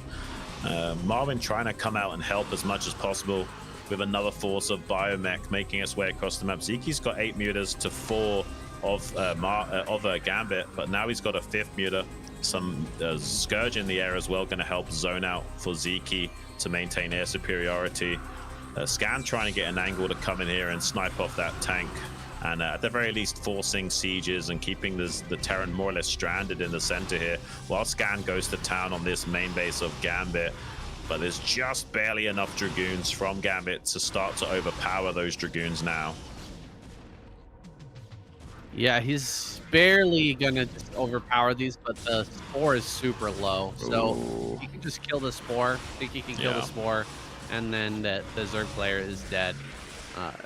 It's a pretty good plan here from Sziky and Scan. Force the or put the contain down on the Terran player so that it becomes basically a ZVZ in this game, and by getting a couple of connections there, Sziky with the Scourge early basically won the fight immediately, and it's just been them looking for the closer as Gambit just tries to struggle to do little counterattacks here and there, and Marwin tries to get out on the map to make something happen while that's going on. And GG's finally called. These two guys tap out, and we're going to a final game.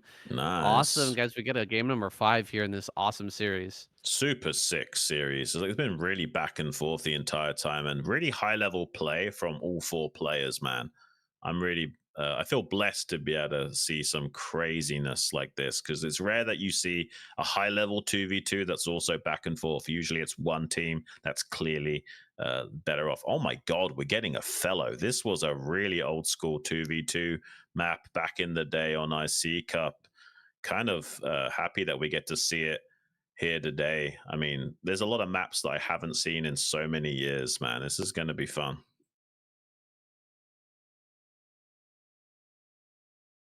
All right, let's hop into it.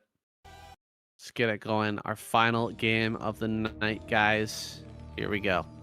Spawning here in the top left on Terran, Marwin. And his ally in the top right on Gambit.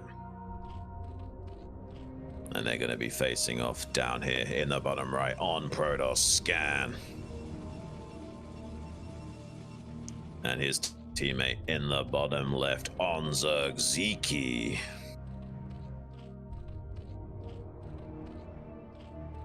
One final shout out to Flizardo for putting on this awesome tournament, and to Zero for observing and organizing here for SLON. It's been a lot of fun. It's been a great 2v2 experience for me. First time casting 2v2 this season. Yeah. And just kind of experiencing the incredible high level that you don't really get to see when you just play, you know, random lobbies on Battle.net like I have for years. Right. Yeah, I think 2v2 is definitely underappreciated, man. My first ever BSL cast was actually a 2v2 alongside Medino. Besides that, haven't got a lot of 2v2 experience from a caster perspective, but yeah, SLON definitely was like a trial by fire. I've learned so much about 2v2 just from watching a few games of this tournament alone. And I'm hoping that we see more events like this. I'm super happy we've got people like Flizardo keeping the lights on in the StarCraft scene and bringing more great events and tournaments for you guys to enjoy as well. There's like a pretty quick pull gas here from Sziky, optimizing for that fast layer muta timing. A quick bio build as well out of Marwin. He's not going to be mixing it up this time around. And a lot of probe harass actually coming out from Scan, trying to be super annoying to Gambit. Yeah, and this setup again. This time Gambit putting that spawning pool here at the bottom. We're going to see hatchery down just below. Okay, he's actually going to sunk in towards the ramp. Makes sense here on this map. You've got a little bit of easier time getting sunkens to defend there. And it seems like Scan's going to be cannoning in Sziky on the ramp here. Inversely, he's asking if Sziky plans on taking an expansion. Okay, well, we'll see how they want to navigate this going forward. Some Zerglings making their way to the wall in of Marwin, but that's Ling tight, so I don't think anything is going to happen with this. If there was just one single Marine and he was going into 2-port Wraith, you can actually put a lot of damage onto that depot and force a repair, but with 2 or 3 Marines, there's not really much you can do about that. SEV sees that Sziky is optimizing for that lair inspire timing. It's funny seeing the back and forth here between Scan and Sziky in the chat, but I'm curious about how Marwin and Gambit are communicating, because, you know, Gambit is from Korea and Marwin. maybe they just played so many games together. I don't know if they're even in chat and they speak different languages, so they might just be, you know, so used to playing 2v2 and know what they should do that they're able to coordinate properly without even talking. Yeah, I imagine that's actually what is happening. They've just played enough games where they kind of know what they should be doing at any junction.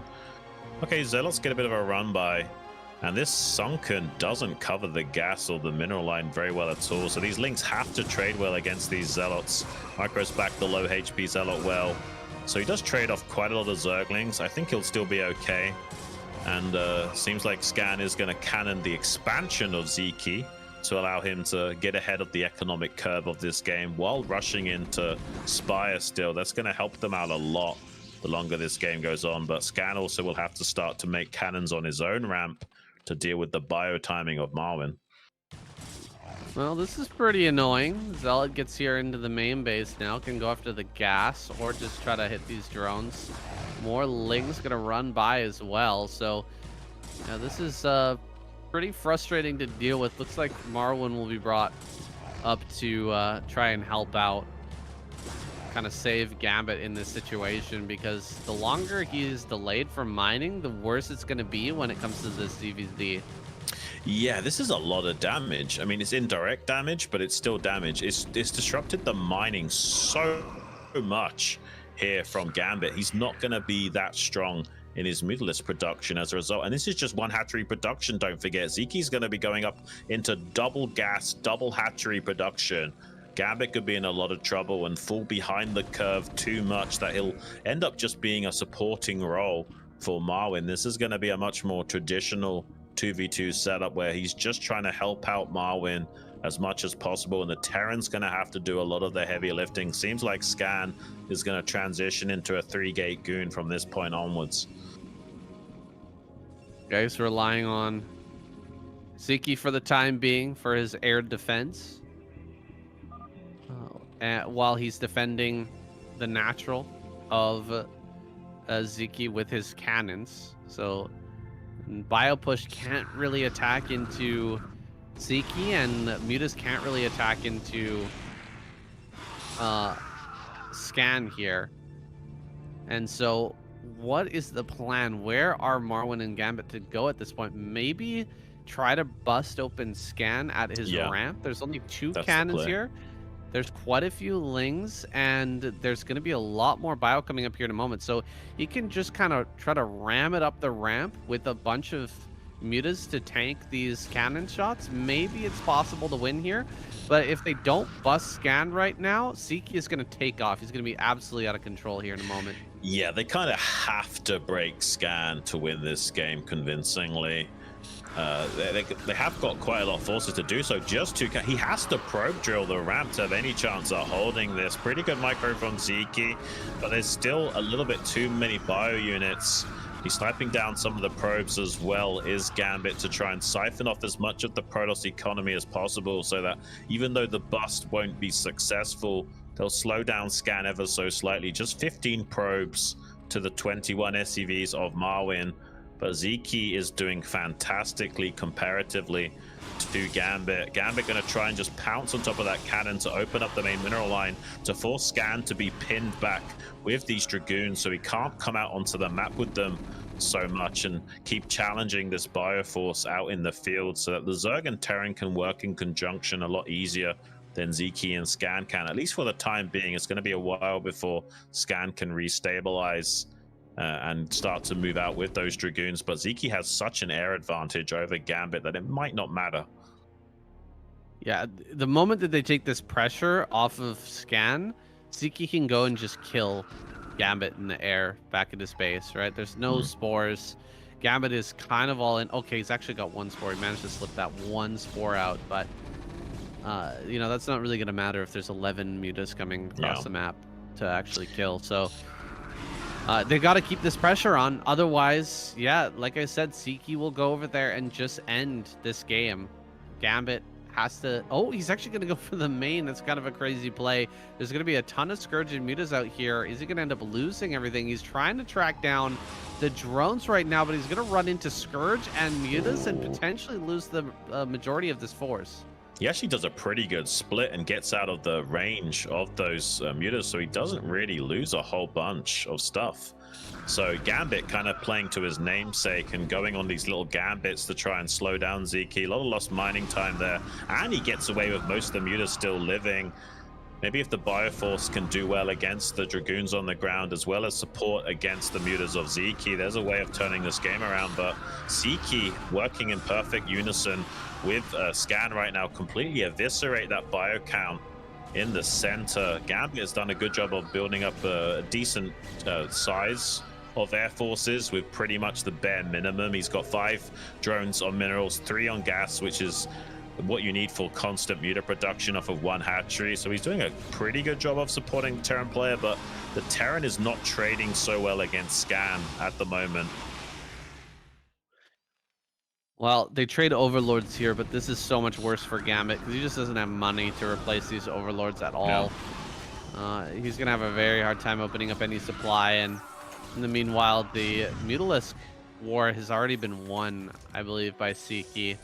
These tanks are doing pretty well. They're actually going to allow the Bioforces to fight the Dragoons a lot better. Like, you can't really dive on the tanks while the Bio are stimmed and hitting your Dragoons. Right. And you can't kite the Marines while the tanks are there, you know, shooting from range. So it's very hard to actually fight this with Dragoons, purely with Dragoons, but the Mutalisks are going to be the difference makers here. They're the ones that can spray down a bunch of Marines all at once in the front line, and they can also dive on the tanks in the back line if there's any missteps.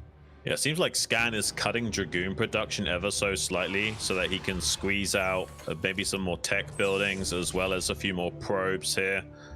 I think he's found a brief window of respite that he doesn't have to keep on too much of his production, and he can now also wrap around and go for a counterattack at the Terra Natural, try and get a cancel on that CC. Oh, I don't think he canceled. He lost all the money for that. That's a big win for Scan. Maybe they can catch all of the Dragoons before they can get away, though. This could be a big win for Marwin if he can kill a lot of these Dragoons off, as well as catch the mutas of Sziky supporting Gambit with the Marines. Sziky doing a good job of microing back and avoiding disaster, so he actually still trades out pretty well against Gambit there. More Dragoons showing up from Scan to try and keep whittling away at that Bioforce. They've kind of done the main thing, though, of slowing down that Terran expansion. The fact that he didn't cancel it and it just died is going to really hurt him from getting the minerals together to afford a new one. Yeah, I don't know about that trade either with Gambit forcing the fight versus Sziky. Because Gambit is so much farther behind when it comes to this production, he's kind of playing a supporting role. He needs to actually get really good trades with the mutas and keep as many mutas alive as possible as a nice play. Pick off the forward tank and then come through the back and pick off that tank at the back line as well. And now you can see he cannot engage with this army at all. He cannot engage with these Mutalisks in the air. He's got to run away from them and try to just support from the skies here with his Scourge, few Scourge and mutas, and tries to get a connection there, but not quite able to do it. The Bioforce is all but mopped up, and Scan and Sziky are going to take this home. Yeah, I don't think that Marwin can hold on. He's got a tank and a prayer in his natural expansion. He desperately needs this expansion, but there's no way of securing it. Gambit's got 5 mutas trying to help out. Irradiate goes down to the Mutalisk of Sziky, but it's not going to be enough to help deal with the Dragoons. GG is called, and Scan and Sziky with a very convincing closer to this SLON closing show match, man. That was some of the best 2v2 we've seen. I'm really happy with how that series panned out. It was super close. Yeah, that was a really solid technical 2v2 in StarCraft Brood War. It's always awesome to watch players who are the best of the best playing StarCraft in 1 versus 1. 2v2, the experience is similar. You just get some really high level, interesting decision making from each of the players, and the extra factor of them working together and covering each other's weak points is something beautiful to behold as well. Yeah, I mean, you also got to take your hat off to Marwin and Gambit. They played really well as a team, and it's not easy taking on Sziky and Scan. I mean, Scan is quite literally a pro gamer, and Sziky probably the best foreigner Zerg that we've got in the scene, as well as having like quite literally the best Mutalisk micro in the foreigner scene. So yeah, really well done from those guys to get 2 wins on the board. in a best of 5 series. That was probably a lot closer than maybe Sziky and Scan expected it to be. But yeah, Gambit's a really solid 2v2 player. Marwin's a very good Terran player from back in the day, and they definitely held their own against Sziky and Scan today. Yeah, you could see some pretty ideas coming from them, some great strategies as well. I'm a big fan, though, of that Reaver Mutalist combination from Sziky and Scan. That seems super powerful. Even from a deficit, they almost managed to clutch a win in that. I'm not sure exactly which game that was, but when Scan got so far behind and they just comboed together and they played an excellent game, almost managed to make a fantastic comeback. Yeah, no, really good series overall. I hope we see more show matches like that. Like, shout out to Fliz again for not only hosting the SLON tournament, but also getting some really good show matches going. You just don't get to see this kind of action usually. These guys are playing a lot of 2v2s on Shield Battery and what have you, but you almost rarely see any kind of televised 2v2 matches. I hope we see more from this in the future. Show some love to Flizzardo in the chat, guys, because he's done so much for the scene and showcasing to you guys just how insanely good some of these 2v2 guys are. I'm sure there's going to be a lot of people in the chat now actually wanting more 2v2 events in the future. Yeah, absolutely, and we'd be happy to comply with that request. Shun and I definitely appreciate all the support, guys, that you have been showing to the 2v2 scene. Make sure to like and subscribe wherever you're watching, and yeah, watch out for more great tournaments like this, guys. We're going to be posting on all of our different channels about where you can support and where these are going to be taking place, whether it be on my channel, whether it be on Zero's channel, or otherwise. So thanks so much for joining in today. Yeah, if you guys do want to check out some of the other stuff Sayan and I do, we cast the ASL, SCSL, and some other stuff on the StarCast TV YouTube channel. We also regularly do the KCM Race War tournament on Sayan KCM's YouTube channel. And if you do want to support us directly as casters, you can go to the Sayan Jun Duocast Patreon page if you do want to support what we do. And we're in it for the love of the game, but if you do want to throw any extra love our way, it'll be greatly appreciated.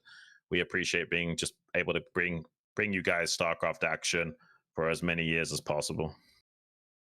Yeah, and even if you're not able to support monetarily, definitely check out that page anyway and join as a free member, because whenever we cast, we put announcements on that page so that you guys can always find out where we're posting and where we're casting together, whether it be on this tournament or any of the others. So go on and enjoy that. I don't really have anything else to say. Zero, you want some final thoughts? No, just wanted to say thank you to Flizzardo and thank you to you guys. You are super Gosu casters. I really enjoy doing it with you anytime we have opportunity. Unfortunately, Cyan is a little bit different time zone, so we don't have opportunity to do it too often, but I have the pleasure to do it more often with Mr. Shan, and it's always a pleasure. So guys, don't forget to check out Shan and Cyan. It also will be on the Cyan YouTube channel, the VOD from the today's matches, so you can check it out over there. And yeah, show them some love on the Patreon, and just to give them a little bit more motivation. As you can see, they are not only doing ASL and KCM, but also additional events, so they are doing it out of the love to the Blood Bowl to support our scene. And of course, huge shout out to Flizzardo for putting out SLON and this amazing show match. That was the game you were talking about. It was one of the best 2 versus 2 game I watched for years. So that was amazing, and I'm really happy I had the pleasure of doing it. And yeah, this is it from me, and I'm leaving you with the casters. So thank you, guys. Thank you so much, Zero, for those kind words. Yeah, those are honestly some of the best 2v2 games to close out the SLON event. I hope we get to see more and more of that in the future, guys. And don't forget to check in tomorrow. We've got the BSL Pro League Grand Finals going to be DeWalt versus Crossy as well. I'll be casting that alongside RZ Dahaki. Those are going to be some great games as well. We've got loads of StarCraft action for you guys in the previous year and this year as well. Yeah, do not sleep on that. Come and watch the Grand Finals tomorrow at 2100 hours CEE time. That's going to be super good. Super good.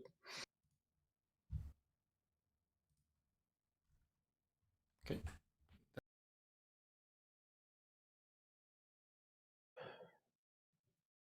Yeah, we're just going to say goodbye. good. Thank you guys, and we'll catch you tomorrow. Peace. Bye, guys.